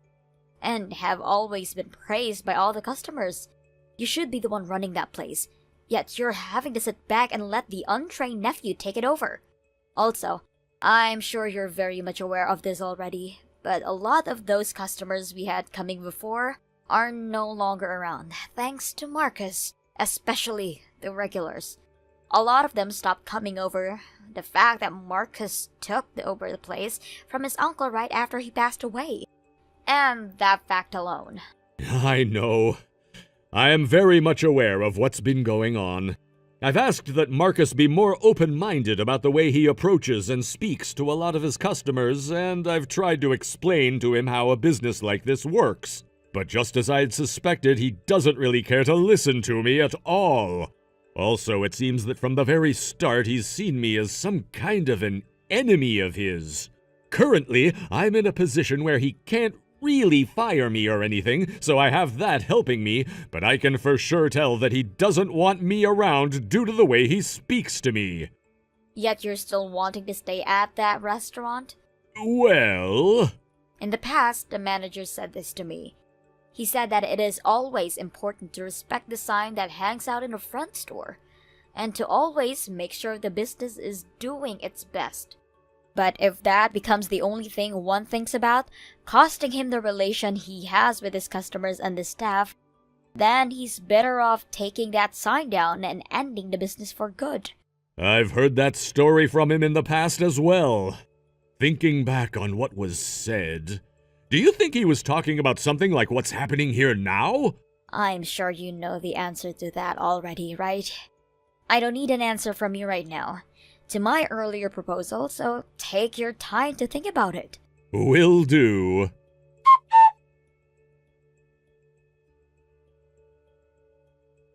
Yo, Felipe! I'm gonna be changing up the staff here so you can choose between having your pay reduced or leaving my business. What? What are you talking about right now, Marcus? I said for you to call me manager, and what I'm going on about has to do with Jay. She finally went and left this place after so many years of causing problems here, all because her favorite boss is no longer running the place. So while I'm enjoying my day off, I thought I'd ask all of my staff what they wanted to do as I began to hire new people. But I'm not sure why you're wanting to hire on so many new staff members right now. In the past, both your uncle and Jay did a very good job of managing the place, and were able to bring in enough money at one point where they could afford to hire new hands and keep them around. Well, my plan is to lay most of you guys off now and bring in my friends who are all wanting to work here. As the new manager of this place, I feel it's best to be surrounded by those who actually listen to me and who I can trust with the place. Because for some reason you and all the rest of the staff here that were hired by my uncle are never listening to a damn thing I say. It's because you never take your job as the manager seriously here that we can't listen to what you're saying and are always having to talk back to you. Also, you went and started to talk about how you'd be bringing in a bunch of really cheap fish from overseas that's nowhere near as good as the stuff we've been using, and I will not take that. If you're not able to agree with the way I want to run my business, then get the hell out. I thought it was kind of me to give you the option of choosing between a reduced salary or being laid off, but now I'm not giving you a choice anymore. You're done here, bud. Even if you were never going to quit, it's too late now. And once you're out on the streets, you're not going to be able to find another job because this place was all you ever had. All thanks to my uncle taking your familyless ass in after you went to high school. I guess I'm quitting then. You'd better thank me for letting you stay here with that reduced wage. I just said that I'm quitting, though. Wait, what? You're gonna quit your job here? Yes. Do you have any idea what that will mean for you? You quitting your job means that you'll no longer be employed anywhere. A high school graduate like you leaving this place means that you'll never have another chance at a job like this one again. Fortunately, I'm a very good sushi chef with many years of experience under my belt. As long as I'm willing to use these abilities of mine to make the best sushi I can, anywhere would be happy to have me working in their kitchen. Yo, wait! I'll leave my notice on your desk tomorrow, Marcus. No, wait, I'm going now. When you start to regret what you're doing here, don't come crawling back to me!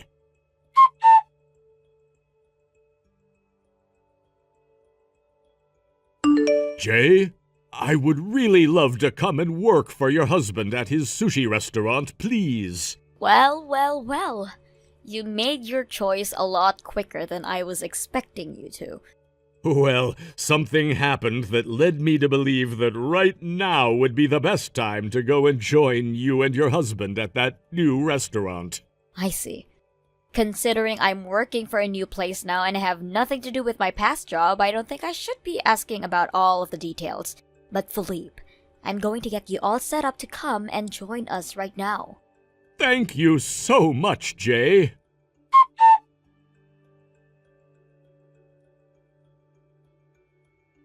Yo, Felipe! Long time no see, Marcus. I'm hiring you back into my restaurant, so make sure tomorrow you come in to start working for me right away. What? Also, I'm leaving you in charge of preparing the place for opening. I don't have enough hands right now to do it all. Hold on, I have no need to go back to work for you. Stop being so modest here. You'll only be making half the salary you had here before, but that's better than being jobless, right?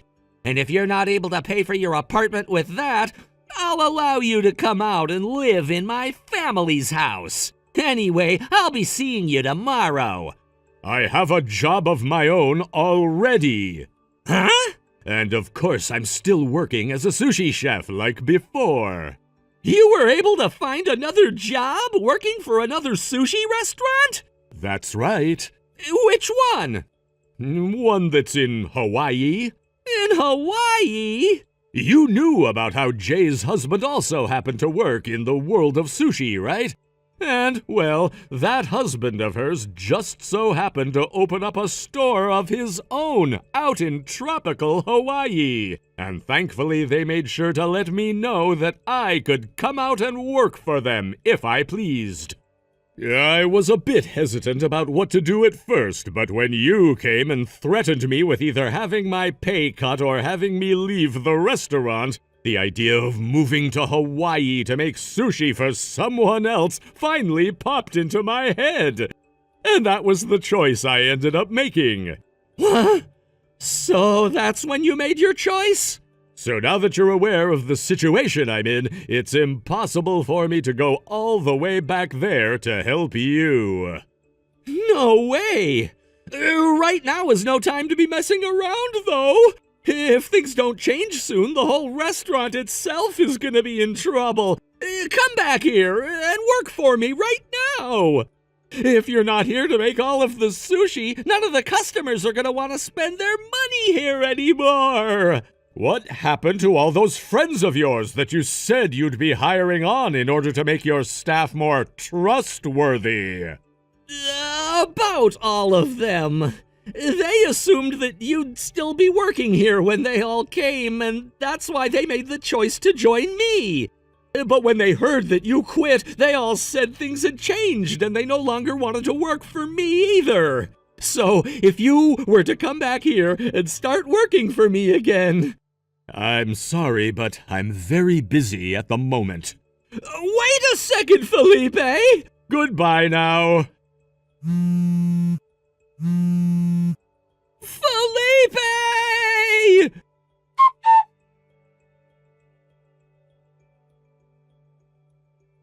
Ever since I left that place and moved out of the state, I heard about what happened through a coworker of mine who also happened to be one of the employees I ended up training as my first trainee.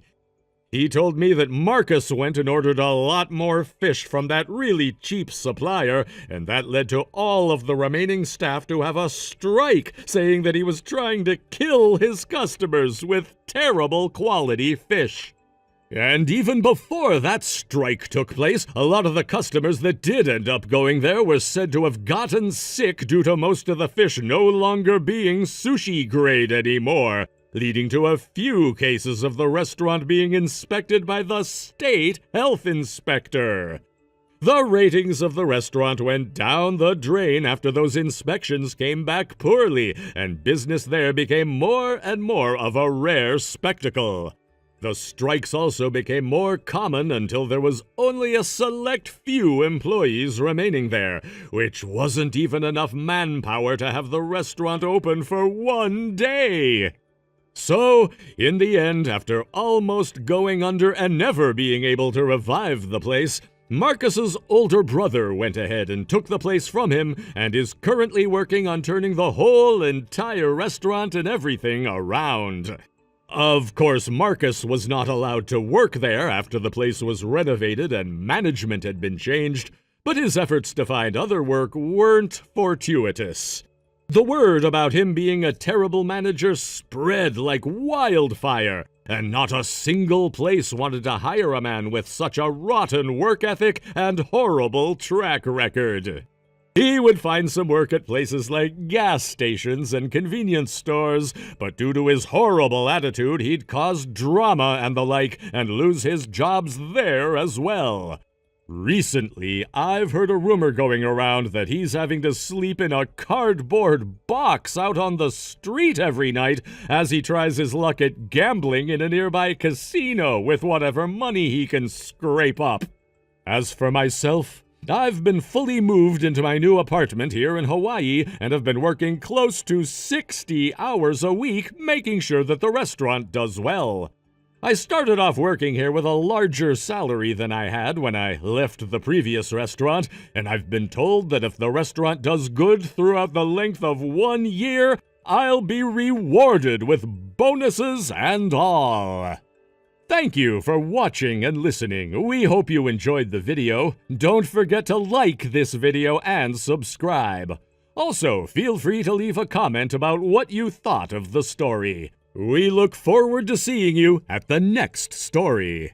Maya, when are you finally going to get a divorce from Dad? I'm really getting sick and tired of you always being at the house doing nothing but chores all the time, so let's go. Huh? Sarah, what do you mean by that? I'm asking you to divorce him because I don't want you here in this house anymore.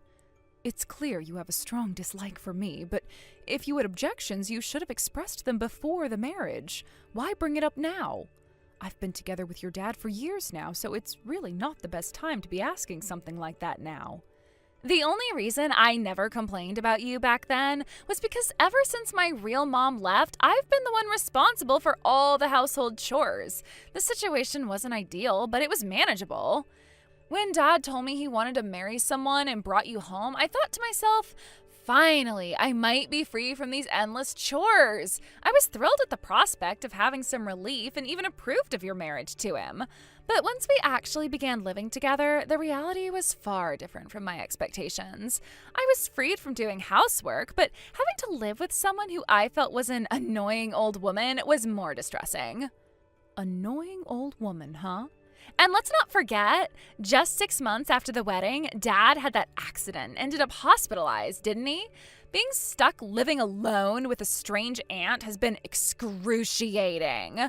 It feels like a punishment, if I'm being honest. A strange aunt?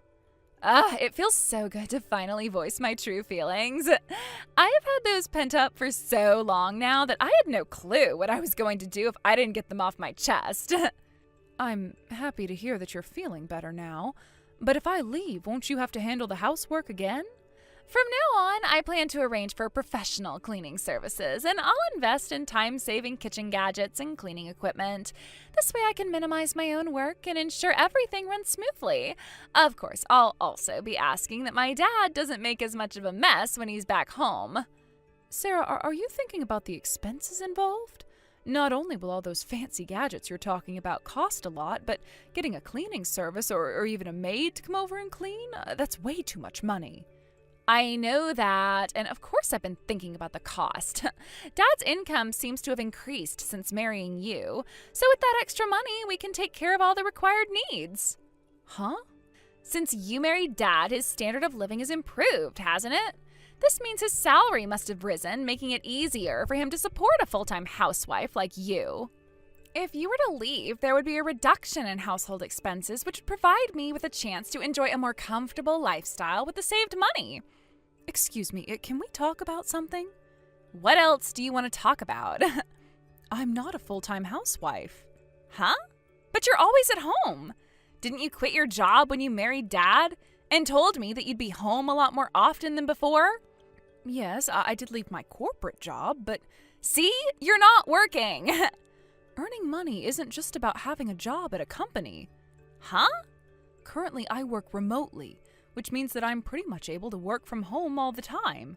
Huh? Isn't that just doing a bit of work on the side while you handle household chores? Isn't that called piecework? It might seem that way, but I also have passive income streams. What's that? Even if you use fancy terminology, it still looks like piecework to me. Like you've got some kind of a small side gig or something. Sarah, you're about to graduate from high school and have plans to go to junior college. You should start acquiring the knowledge that will be useful when you enter the workforce. Huh? I don't understand what you're talking about. Anyway, I need my allowance. I just gave it to you last week. It's not enough. No, it's not happening. If you want that money, then maybe start doing some chores as well, and I'll pay you for your hard work. You are so stingy. My last mom was never like this.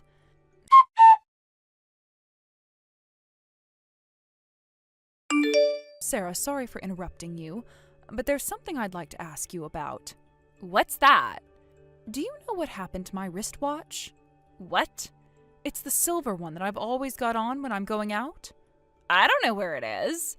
Actually, I never care about what kinds of things you have on anyway, so I don't know. I see. Well, it's the one I got from your dad. He gave it to me instead of an engagement ring to show that I promised him my love. What? So you never got an engagement ring? He told me that a wristwatch is something one can get a lot more use out of, so that's what we went with. Oh. I just wanted to ask you about this in case you had any memory of what happened to it. Well, I still don't know. I see. All right, then.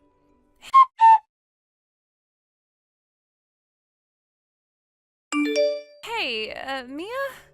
You returned to your family home after my high school graduation ceremony yesterday, didn't you? Yes, that's right. I'm currently staying at my family home. As I mentioned before, I came back because there is something important to announce. Dad's discharge date from the hospital's been set. I'm aware of that. I received a notification about it too. So, regarding what we discussed the other day, could you please act on it soon? What exactly are you referring to? I mean, how long do you plan on staying at Dad's house? It's time for you to stop leeching off of him. Who is leeching off of whom? It's obviously you. I'm not leeching. I have been working and contributing my share to the household expenses. Well, I anticipated you might say that, so I've taken the liberty of throwing out all your belongings. What? I thought that might be the only way to get you to leave. Get out now. You need to divorce Dad immediately. Oh, is that how you want to handle it? If that's the case, then you'll need to manage your dad's hospitalization costs yourself. What are you talking about? You're acting like you're the one covering Dad's medical expenses. Since you seem to be so concerned, why don't you take care of your dad's discharge arrangements? It might be best if you hear directly from him about his current situation and what needs to be done. Huh?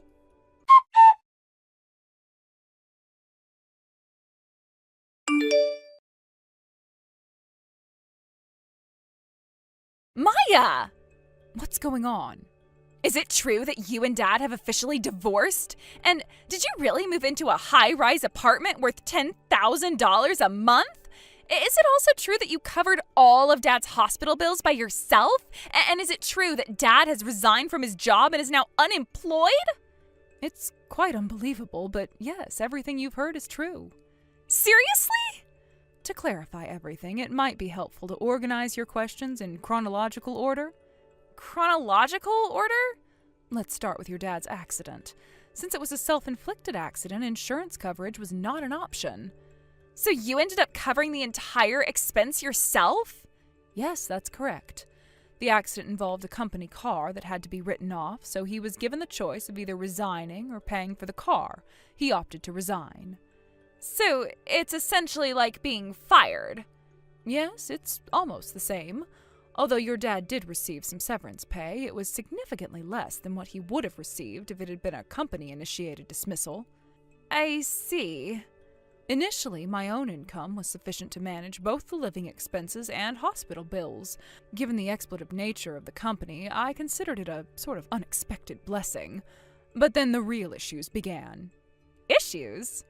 Yes, the major problem with your dad's accident was that it occurred while he was on way to meet his mistress. An affair? Dad had an affair? Yes, I found this out when I visited Yoshiro-san's hospital room at an unusual time and discovered him with his mistress. What? After revealing the affair, further investigation showed that it had been ongoing since before our marriage. It appears he was interested in my family's wealth. Huh? So your family is actually wealthy? Yes, that's correct. You can think of it that way. After discovering the affair, I had to quickly manage the divorce proceedings and compensation claims. Following that, I moved back to the high-rise apartment that I owned before marriage. Oh, the $10,000 high-rise? Yes, this apartment was inherited from my late father. It was valued at 100 million yen when it was first purchased, but its current value is likely diminished. But the high-rise... Let's not dwell on the high-rise details and focus on the core issues.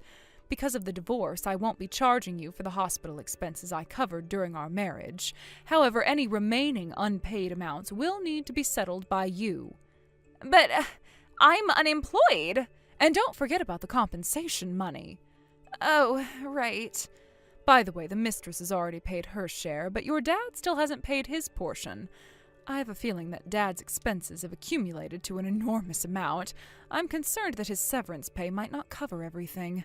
How he manages his finances is not my concern, so you should discuss this matter directly with your dad. And Sarah, you too. What about me? Regarding the matter of you taking and selling various items of mine without permission? Huh? You knew? Of course. With only you and me in the house, I immediately suspected you. To gather concrete evidence, I installed hidden cameras in my room. Cameras? Yes, I have detailed records of what you took from my room, and I've also tracked the app accounts you used to sell those items. That too? You mentioned discarding my belongings, but it turns out you sold what you could, didn't you? The total damage, based on what I know, amounts to just over 5,000. I will make sure to claim that amount. No way. And what about the private school tuition for you? Huh? I was the one who paid for the entrance fee, and tuition is a gesture of goodwill. So you're the one who covered the entrance fee? But when it comes to college, I won't be handling any future tuition costs, so you'll need to figure that out on your own. Really? Dad doesn't seem reliable, so what should I do? Well then, I think we're done here. From now on, please handle everything through a lawyer. Goodbye.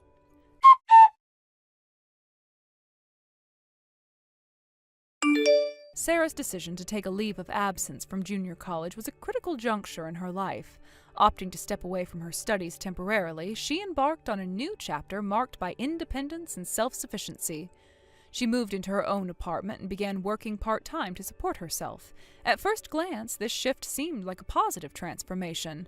On the surface, it appeared as though Sarah was making significant strides towards personal growth and responsibility. This new chapter promised a fresh start, free from the constraints and conflicts that had previously defined her life. However, reality often complicates seemingly straightforward transitions. Despite her best efforts, Sarah struggled with maintaining stability in her new life. Her part-time jobs were short-lived, and she was either dismissed from her positions or chose to leave them voluntarily. This pattern of frequent job changes was concerning. It seemed that Sarah was unable to find a job that suited her long-term, or perhaps she was struggling to meet the expectations and demands of her employers. This instability suggested deeper issues, whether they were related to her approach to work, her adaptability in different workplace environments, or other personal challenges she was facing. Meanwhile, my ex-husband was grappling with his own set of difficulties. Despite the urgent need to find employment and resolve the financial obligations we had discussed, he showed no significant signs of actively seeking work. His inaction and reluctance to address those financial responsibilities were sources of ongoing frustration. The financial disputes and unpaid amounts that I had requested from both him and Sarah remained unresolved, adding to the complexity and strain of the situation. The situation took a dramatic turn when Sarah's relatives intervened. Their involvement marked a significant shift in the narrative. One day, a black-painted van appeared at both Sarah's and my ex-husband's residences. The sight of those vans, coupled with their authoritative presence, suggested that serious action was being taken. The intervention was both dramatic and necessary, signaling a crucial turning point in the ongoing issues. Inside those vans were individuals tasked with collecting and transporting Sarah and my ex-husband away from their homes. The process was marked by visible distress and emotional upheaval. The intervention by Sarah's relatives aimed to address the unresolved financial issues and bring some degree of resolution to the prolonged disputes. The appearance of the black vans and the subsequent actions taken were necessary steps towards resolving the complex and ongoing problems that had affected all parties involved. Following the intervention, there was a noticeable shift in the financial situation. From the following month, payments began to be made in installments. This development was a significant improvement and indicated that progress was being made in addressing the outstanding financial obligations. Although the payments were being made in small amounts, the fact that they were occurring at all was a positive sign that Sarah and my ex-husband were now facing some level of accountability for their financial responsibilities. This change marked a crucial step toward resolving the long-standing issues that had plagued our lives. Despite these positive changes, I chose to focus on my own life and well-being. The period of dealing with financial disputes and personal upheavals had been incredibly taxing and stressful. Now that the issues were being addressed and some level of resolution was being achieved, I felt it was time to fully embrace the freedom of my single life. This newfound independence allowed me to enjoy a sense of peace and relaxation that had been elusive during the tumultuous period of dealing with these disputes. As I looked forward, I decided to focus on what truly mattered to me. The freedom from the past disputes and the opportunity to start anew provided a sense of rejuvenation. I was ready to move on from the challenges of the previous months and to embrace a future that promised greater stability and satisfaction. The experiences I had gone through provided valuable insights into responsibility, accountability, and the impact of personal actions on one's life. Reflecting on Sarah's situation, it was clear she had faced significant challenges. Her struggles with employment and the ongoing financial issues with my ex-husband highlighted the complexities of navigating personal and financial difficulties. However, the involvement of her relatives and the subsequent actions to address the outstanding payments were steps in the right direction. These changes suggested that Sarah was being held accountable for her responsibilities, and the support from her relatives played a crucial role in resolving the issues. It was evident that Sarah's journey was still ongoing. Despite the intervention and the progress in settling financial obligations, the path to stability was not straightforward. Her ongoing challenges with employment and her personal circumstances indicated that she had much to navigate before achieving the stability she sought. The support from her relatives was a crucial factor in helping her address these challenges, but the journey ahead remained complex. For me, the resolution of these disputes allowed for a sense of closure. The financial obligations that had been a source of stress and frustration were gradually being addressed. The payments made by Sarah and my ex-husband, though initially delayed, indicated that they were now facing the consequences of their actions and working to rectify the situation. This development provided a measure of relief and marked a turning point in the resolution of the issues.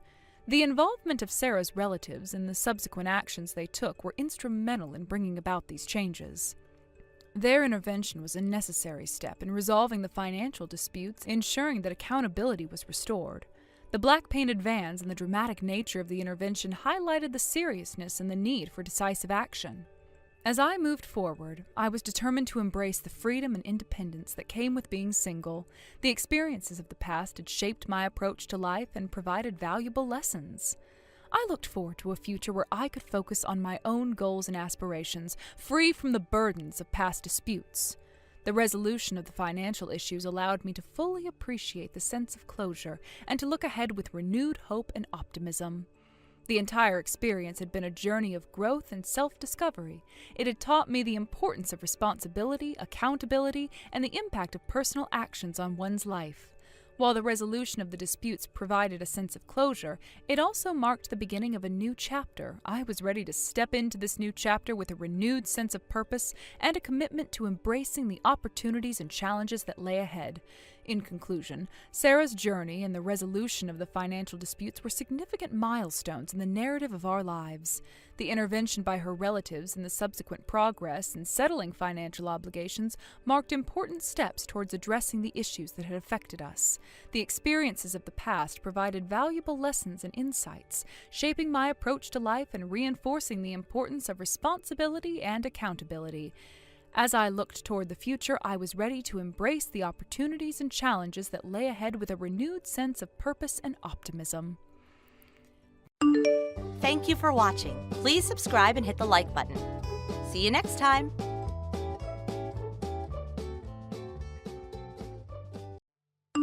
Hey there, Mia. Hi, Sarah. Long time no talk. What's up? How have you been? Huge news. Getting divorced. It's been a process. Whoa, seriously? What happened? Are you okay? You seemed happy the last time we spoke. Oh, you know, the usual. We just weren't working anymore, growing apart, different priorities, the whole shebang. But honestly, that's not the main thing I need to talk to you about right now. Okay. Well, I'm really sorry to hear that, Sarah. That sounds rough. Is there anything I can do? Anything at all? Actually, yes, there is. A pretty big thing, actually. Hannah and I are going to need a place to crash for a bit, just until we figure things out. A place to crash? What exactly do you mean by that? Like, for a few nights? We're moving in with you. Moving in with me? Sarah, hold on a minute. What are you talking about? You can't be serious. I am completely serious. We need a place. You have a place. It seemed like the most logical solution, all things considered. Problem solved. Problem solved? No, Sarah, that's not how this works. My apartment isn't a hotel. You can't just move in. This is my home, Liam's home. Why not? You've got that extra room, right? The one you were going to turn into a yoga studio? Some kind of Zen space? It's a guest room, which will eventually be a nursery. We've talked about this. And even if it wasn't, my apartment is not some temporary housing for you and Hannah while you sort things out. This is a big ask, Sarah. Oh, come on, Mia, don't be like that. We're family, sisters. You're not going to leave your own sister and niece out in the cold, are you? Especially now when we're going through a tough time. Well, of course not, but there are other options. We can look at short-term rentals, or what about Mom and Dad's place? They have plenty of room, and it would give you both some space to breathe. Ugh, Mom and Dad's in the middle of nowhere? Hannah needs to be in the city for university. Orientation is next week. All her friends are here. Her part-time job is here. Her life is here. You know how important this is to her. She could commute. It's not ideal, but lots of people do it. It's a common thing. And you know how much she hates the train. She gets terrible motion sickness. Besides, this would be just temporary until I get back on my feet and find something more permanent. A few weeks, maybe a month at most.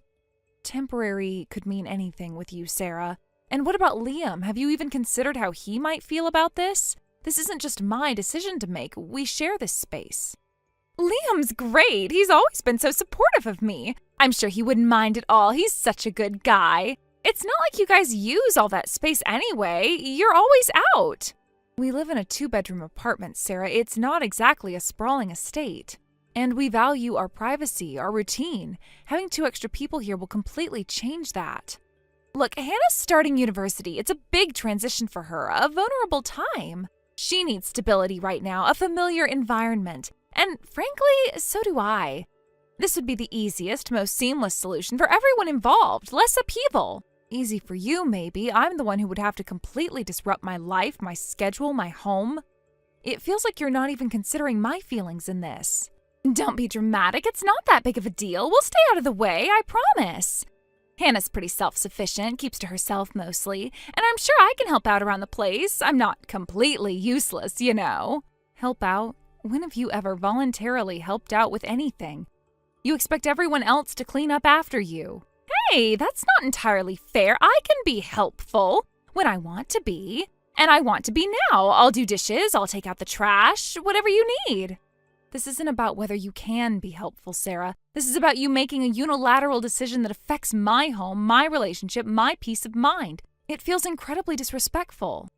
So what are you saying? You're just going to turn your back on us when we need you the most after everything we've been through as sisters? After everything, what? Sarah, I'm the one who's always been there for you, picking up the pieces. Remember that time with...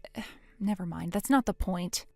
Exactly. So now it's your turn to be there for me. We're family. This is what family does. We support each other. Family communicates openly and honestly. Family discusses big decisions.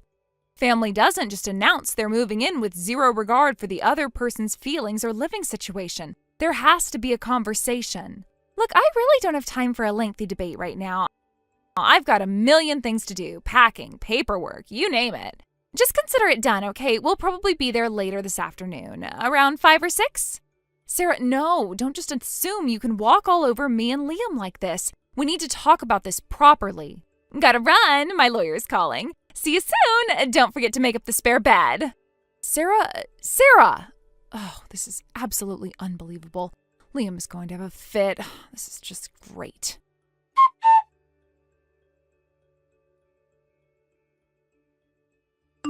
Hey, Aunt May. Just finished my shift. Heading back now. Need anything from the store?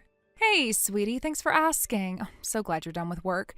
Actually, yes, work's been crazy busy, and I haven't had time to cook. Could you maybe grab some takeout on your way? Anything you're in the mood for? Oh, work's been hectic, huh? Mom mentioned you were swamped with deadlines. Tell me about it. And your mom has been... Well, she's been occupied with her move, which has meant a lot of extra stuff for me to handle around here, unfortunately. Oh, that sucks. My mom doesn't really get the whole work from home thing, does she?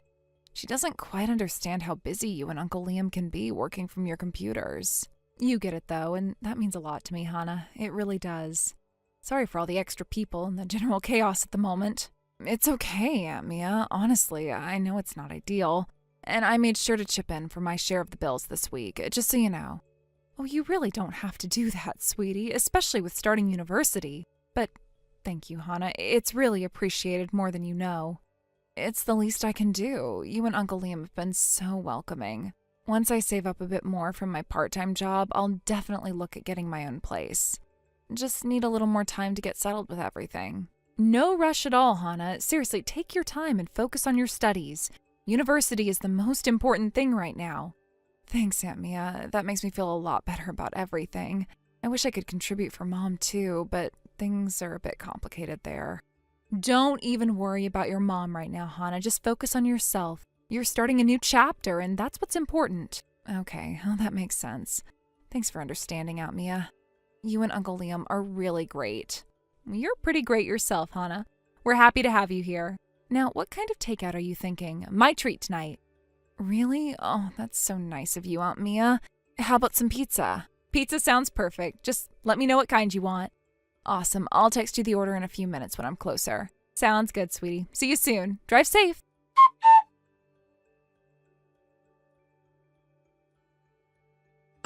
Hey, honey, just texting. Hana's grabbing takeout. She's actually being really sweet and helpful.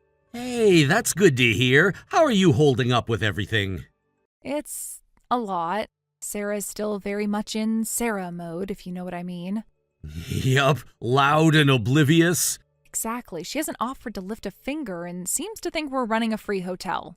Not surprised. Did you mention anything about, a timeline? I tried, but she just brushed it off. Said it would be temporary. That could mean anything.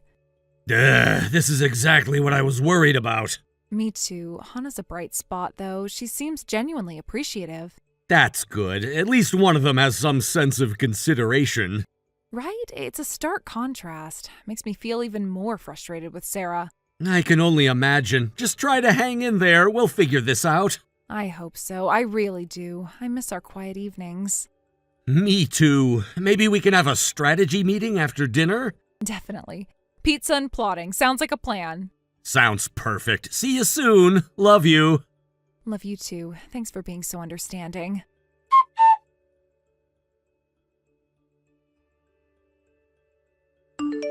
Hey, Mia, got a sec, or are you too busy playing on your computer again? I'm working, Sarah, as I do every day. What do you need? Just wondering. It's been a month now, right? A whole month that Hana and I have been here. Yes, Sarah, it's been a month. And I haven't really seen you or Liam, go to work like normal people. We work from home. It's a pretty common thing these days. Yeah, I've heard of it, but honestly, it just looks like you two are always just hanging out on your laptops, watching videos or something. We are working. Liam is a software developer and I'm a writer. Our computers are our offices. We have deadlines and clients and projects. Right, working. It just seems so cushy, like you're not really contributing. Contributing? Sarah, we pay the rent, the bills for our food. We are fully functioning adults with careers. Well, yeah, before we got here. Things must be tighter now with 2 extra people eating your food and using your utilities. They are tighter, yes, significantly tighter. So I was just thinking, when are you two planning on, actually going out and getting real jobs?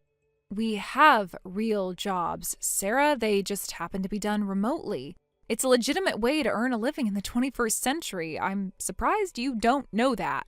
Oh, I know it exists. I just don't know how much actual money people can make just typing on a computer all day. It sounds like a scam, honestly, or a hobby. It's neither a scam nor a hobby. It's how we support ourselves. And it was how we were supporting ourselves perfectly well before we had unexpected long-term guests. Okay, no need to get defensive. I'm just saying, maybe it's time for a change. For you both to get something more stable, with a regular paycheck. Our income is stable. We've been doing this for years. It provides us with a comfortable life until recently. Look, I'm just trying to be practical. You've got me and Hana here now. Things are different. You need more income. And you think the solution to that is for us to quit our established careers and go find completely new jobs? That makes absolutely no sense, Sarah. Well, what's the solution then? Because I'm not exactly rolling in cash right now, Divorce settlements take time. I understand that, Sarah, but we didn't ask for this situation. And frankly, the solution involves you contributing in some way while you're staying here. Contributing how? I've offered to help out, remember? Helping out occasionally is not the same as contributing to the household expenses that have doubled since you arrived, or doing your fair share of the chores.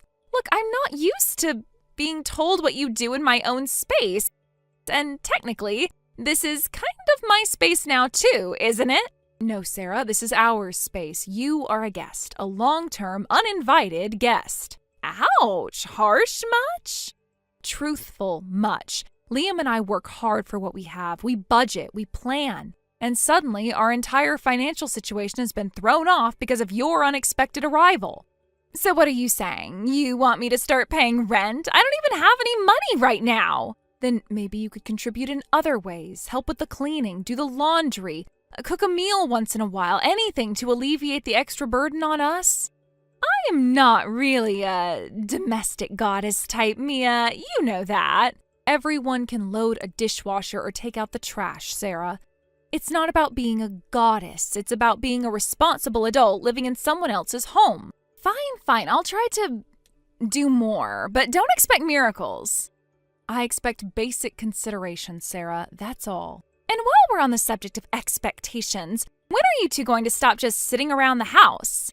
It sets a bad example for Hannah. She needs to see adults being productive. We are being productive, Sarah. Just because you don't understand our jobs doesn't mean they aren't real. And honestly, your current situation isn't exactly a shining example of productivity either. Hey, I'm going through a tough time. I deserve a break. We all deserve a break, Sarah, but we still have responsibilities. And right now, your responsibility is to figure out your next steps and not be a burden on us. A burden? Really? That's how you see me? Sarah, with all due respect, yes. Your presence here has doubled our expenses and added significantly to our workload without any contribution from your end. What else would you call it? This is unbelievable. My own sister. My own sister who moved herself and her daughter into my 2-bedroom apartment without asking and now criticizes my legitimate career. Yes, Sarah, this is where we are. Well, maybe if you had a real job, you'd understand the pressure of life.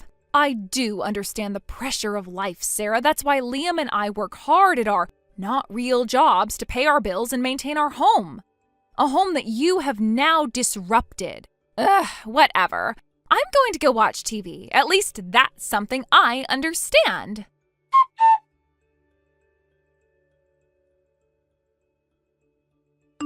Liam, I can't do this anymore. She's still not helping, still making snide comments. I'm at my breaking point. I know, honey. I see it. It's wearing you down. We need to make a change. What can we do? She's completely unreasonable. What if we made a change? A big one. What do you mean? This apartment, it's in my name, right? We're the leaseholders. Yes. Where are you going with this? What if we moved out? Left Sarah here to deal with the reality of her situation. Moved out? But where would we go? We can find a smaller place, just the two of us for now. The important thing is to create some distance. But Sarah, she's going to freak out, especially about the rent. She has no money. That's the point, Mia. She needs to face the consequences. Maybe the shock of being solely responsible for the rent will finally make her realize she needs to get her act together. You really think so? She's always relied on someone else. We can't keep enabling her, honey. We've tried talking, we've tried being patient. Nothing has worked. Sometimes a harsh reality check is the only way. What about Hannah? We can't just leave her with Sarah in this mess. We won't. We'll make sure Hannah has a safe place to go. Maybe she'd want to come with us, at least temporarily. You think she would? She seems pretty unhappy living with her mom right now. It's worth asking, but even if she doesn't immediately, knowing we're not here might be a catalyst for Sarah to change, or for Hannah to seek other options. This feels so drastic, Liam. Leaving our own home? Our home hasn't felt like our home for a while now, Mia. It's been Sarah's free boarding house. We deserve peace and quiet again, and frankly, so does Hannah. You're right. It's just the rent. She'll be completely stuck. Maybe being stuck is what she needs right now, to finally take responsibility. Let's talk to Hannah, and let's start looking for new places tonight.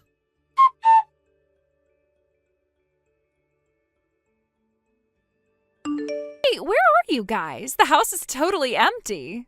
Huh? Oh, there's a note on the table. Sarah, we've moved out. You can have the place to yourself from now on. You'll also have to pay the rent. You'll find the bill beneath this note. What? You can't just leave. You need to pay the rent. I don't even have any money. How am I supposed to do it? Mia, what the hell is this? Where are you?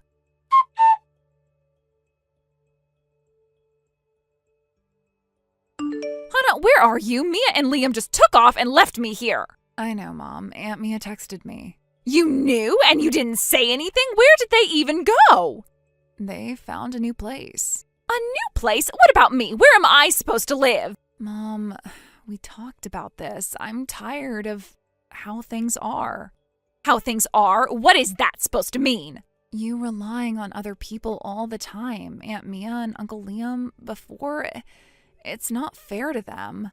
They're family. They should help us. But it's not their responsibility to support us, Mom. You need to figure things out. Figure things out? How? I don't have any money. That's why I'm going to look for my own place. I'm going to work more hours. Your own place? Hannah, you're only just starting university. And I'm also an adult. I can take care of myself. I need to, Mom. So you're just going to abandon me too? I'm not abandoning you, Mom, but I need to live on my own. A life where I'm not constantly worried about who's paying the bills. But we're family. Family helps each other, Mom, not just takes. Aunt Mia and Uncle Liam taught me that.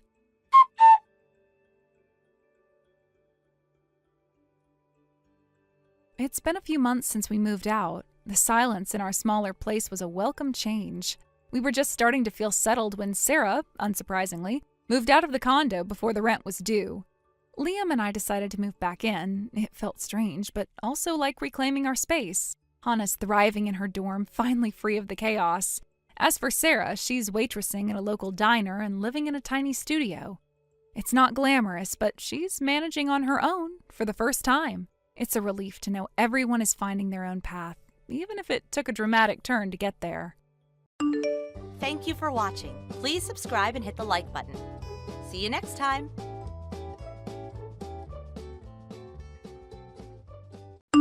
Yo, Shane, my man, how's it going, dog? What are you up to these days? Oh, wow. Thanks for messaging me, dude. You reminded me of something important. Oh, yeah? Always glad to be of assistance.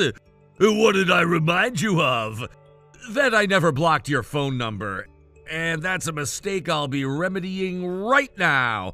Goodbye, for good this time. Oh, come on, man. You can't do that to me. After all we've been through. If all we've been through is what we're going off of, what I should do to you would get me a life sentence. Which would be totally worth it, by the way. Yikes, Shane. Chill out, would you? Nah, no need to be concerned about that. I'm perfectly chill. Now, back when you slept with my wife and broke up my marriage, I was definitely not chill for a pretty long time. But right now, yeah, I'm totally chill. If I had to say, my feelings for you right now are more like the way you feel when you're driving down the road, and then a mass of bugs splats on your windshield right in front of your eyes. Then you turn on your windshield wipers, and all it does is spread the splattered bug guts all over the windshield. That's a pretty vivid metaphor. But why are you still so upset about it? That was all 3 years ago. And I broke it off with that chick forever ago. Yeah, I heard. Oh, you did? How? After you dumped her, she came crawling back to me. She was all like, I made one little mistake, give me another chance. That went on for about a month before she finally gave up. I actually had to talk to my divorce lawyer and have him get me a restraining order against her. Yeah, that sounds like her. But it sounds like that's all been worked out, so don't you think it's time you let bygones be bygones? And why should I? Because we were best friends back in school, dude.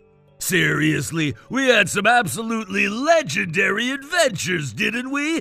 It's not too late to start again, man. Let's you and me go party like the good old days. I'd rather lick the bug stain I mentioned in my last metaphor than hang out with you again. Goodbye. I don't know if you really want to do that, Shane. There's something important I have to tell you, and trust me, you really want to hear this. Oh, yeah?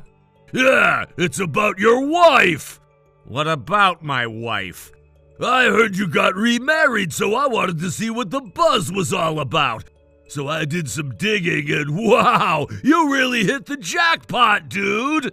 You have about 10 seconds until I block your number, so get to the point. I just wanted to tell you that I'm now 2-0 for stealing your chicks, Shane. I've now slept with both of your wives. Nice try, Kellen, but you're either mistaken or lying. I know where my wife is. She went to visit her parents today. Oh, is that what she told you? Yeah, she's been planning on visiting her folks all week. Wow, she was so excited to meet up with me again that she spent a whole week lying to you. Sorry, bro, but she's next to me in bed right now. No, Kellen, she's not. She just walked in the front door. Man, I feel really bad for you. You're so crushed that now 2 girls have picked me over you that you're hallucinating. Sorry to break it to you, but this is reality. And the reality is that your wife is never coming back to you. I'm kinda curious, is the problem that I'm just way too manly or that you're way too unmanly? Nah, who am I kidding? It's obviously the first one. Look, dude, I have zero idea what you're going on about, but my wife hates playboy losers like you more than anything else in the whole world. And I know for a fact that she never has and never will cheat on me. Were you not listening to me? I just told you she's cheating on you right now. Like we're literally getting ready for round 2, dude. Oh, looks like she's ready now. Gotta go. I'll tell her you said goodbye.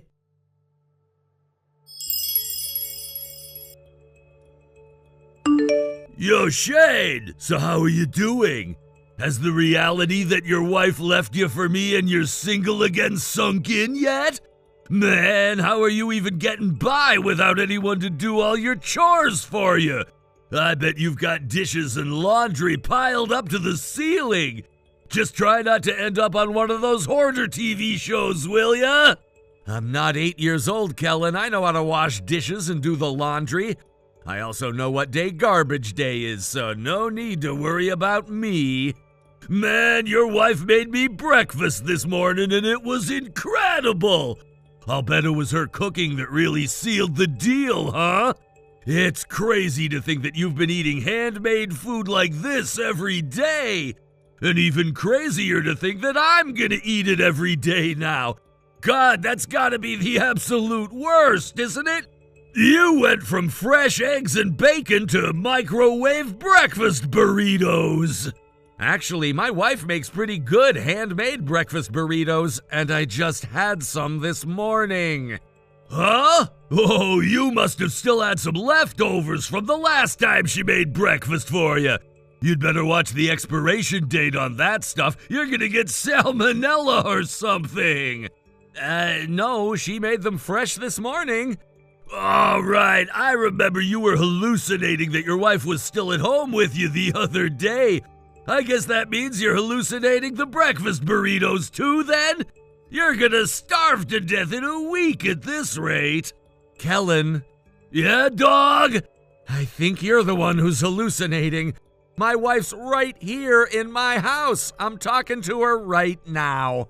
I doubt that you'll believe me even if I tell you, but it's the truth, so... Do you think you could knock off these texts? Oh my God, bro, have some dignity!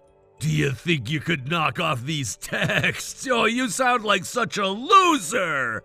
Are we done here? I'm kinda busy right now. We're getting ready to go on our honeymoon. We were too busy to go back when we first got married, so we've been really looking forward to it. Nah, dog, please don't tell me. Your honeymoon? I've been sleeping with your wife every night for the last few days, and you're over there getting ready for your honeymoon? You're freaking mental, man. Get help. Oh, God, I think I'm gonna pull a muscle from laughing so hard. This is the best. Go ahead and laugh it up, Kellen. I have no idea what you're talking about. My wife's across the room from me, packing up her own suitcase. I have no idea what your angle is trying to gaslight me into thinking my wife isn't here when she totally is. But for real, dude, get a life that doesn't involve whatever the hell this is. Get a life? There's one I haven't heard since we were in middle school. You're so pathetic. We're going to our neighbors in a few minutes to have them take in our mail for us for the next few weeks. Wait a second. So you're being for real then? You're actually going on your honeymoon this weekend? Yup, bye. This is insane! Like, what are you gonna do when she doesn't show up at the airport? Or are you gonna take 2 suitcases along and hope she meets up with you later on? Oh God, this is starting to get sad, but it's still freaking hilarious!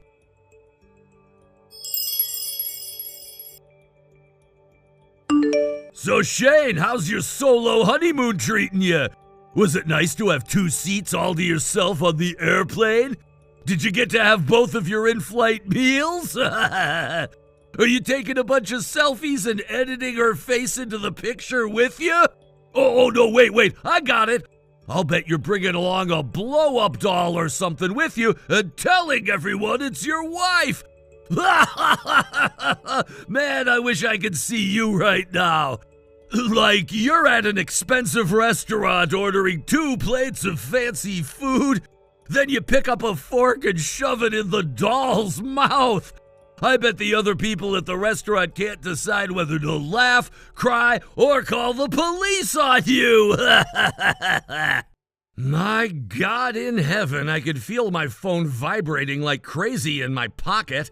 And now I see that you've just been blowing up my phone for the last few minutes. Again, thanks for your concern, but I'm really on my real honeymoon with my real wife. She's not a blow-up doll. How much longer are you planning on keeping up this charade, dude? Like, for real, do I need to fly over to wherever you are right now and slap some sense into you? Oh, I know what'll shake you back to reality. The truth is, I've got some brand new news that's for sure gonna bring your whole world crashing down around you. I'm on a real vacation with your wife right now, and guess what? She's pregnant! Oh, wow, that's nice.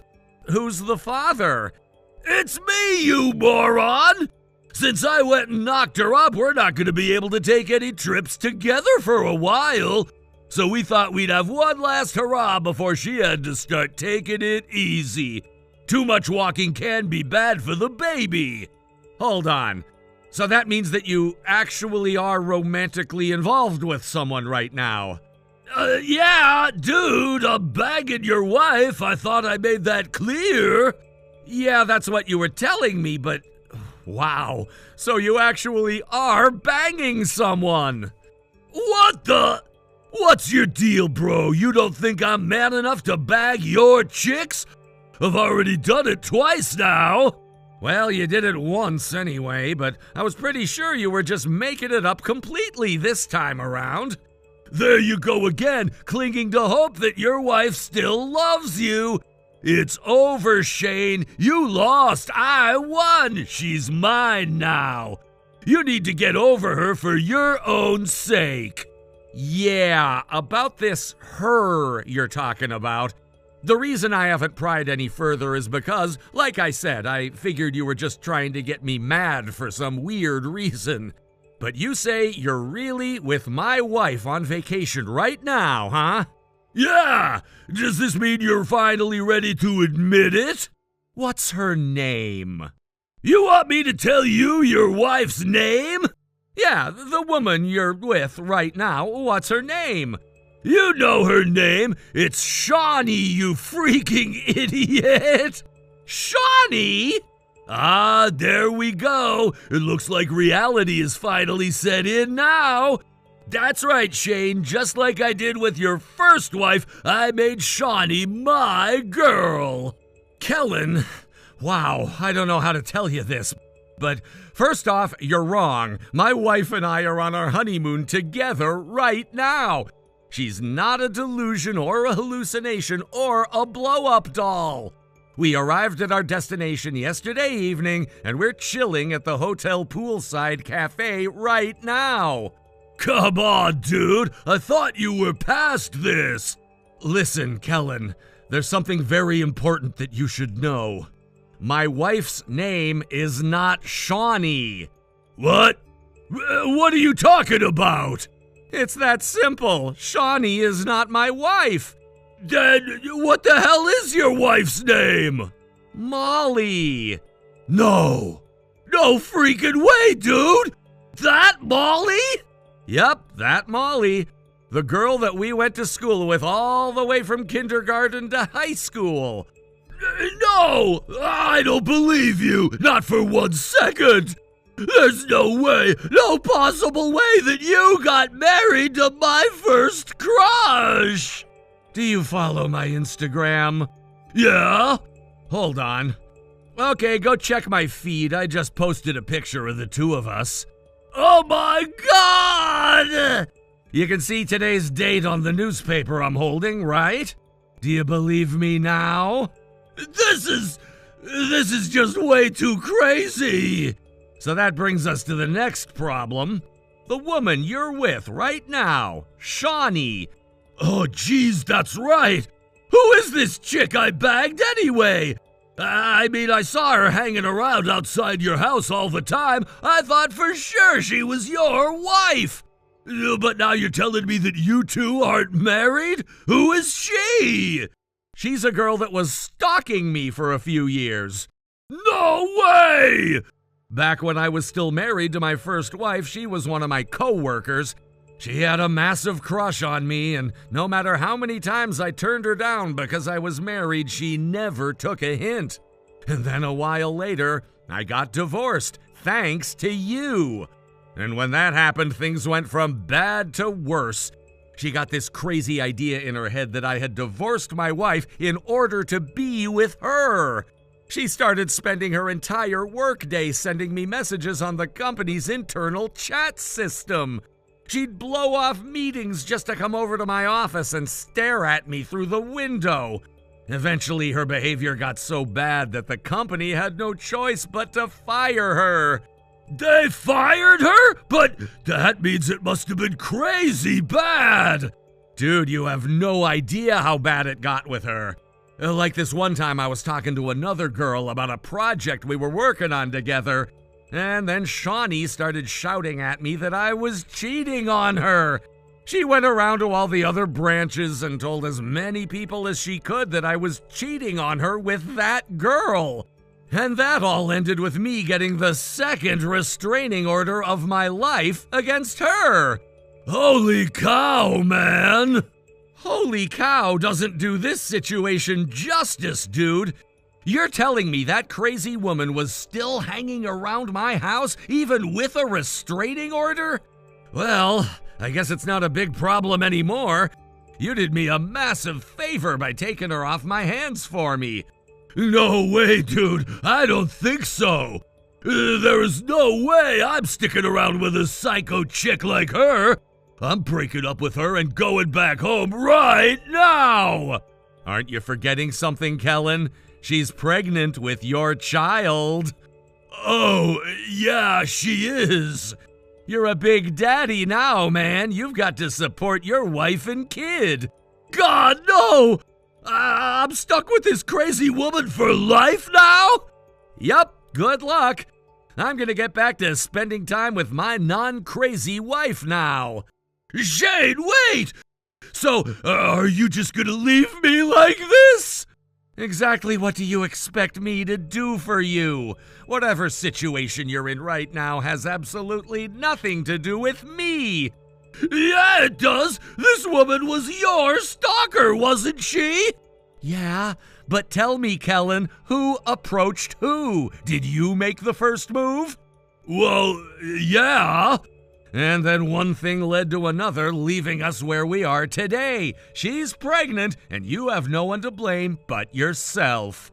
But I only tried to get with her because I thought she was your wife. Well, you thought wrong. Later, Kellen. Shane, please, you've got to do something. I don't know what, but do something.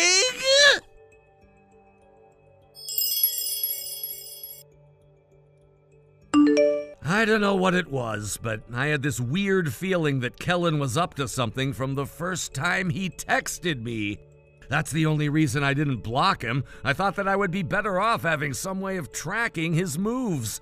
But once I finally figured out what was really going on, that was all I needed to know, so I blocked his number. Me and my wife had a great time on our honeymoon, and as soon as I got back, I got a message from another friend. He said he had some news that he'd been dying to give to me. It seems Kellen did the right thing for what might be the first time in his life. He married Shawnee. The reason he was after my second wife was apparently that he got wind that she was the heiress to one of the wealthier families in the area.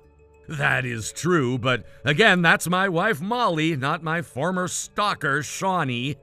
Speaking of Shawnee, I got some news about her too. Her family is an absolute disaster area. Her parents are two of the biggest deadbeats you'll ever meet, and they haven't held a steady job since Shawnee was a grade schooler. She's also got a younger brother who spends all of the family's money on video games and fast food. So where does that leave my poor former friend Kellen? He's got to make enough money to support his crazy stalker wife, their kid, her deadbeat parents, and her loser kid brother. Good luck with that, dude. Thank you for watching. Please subscribe and hit the like button. See you next time.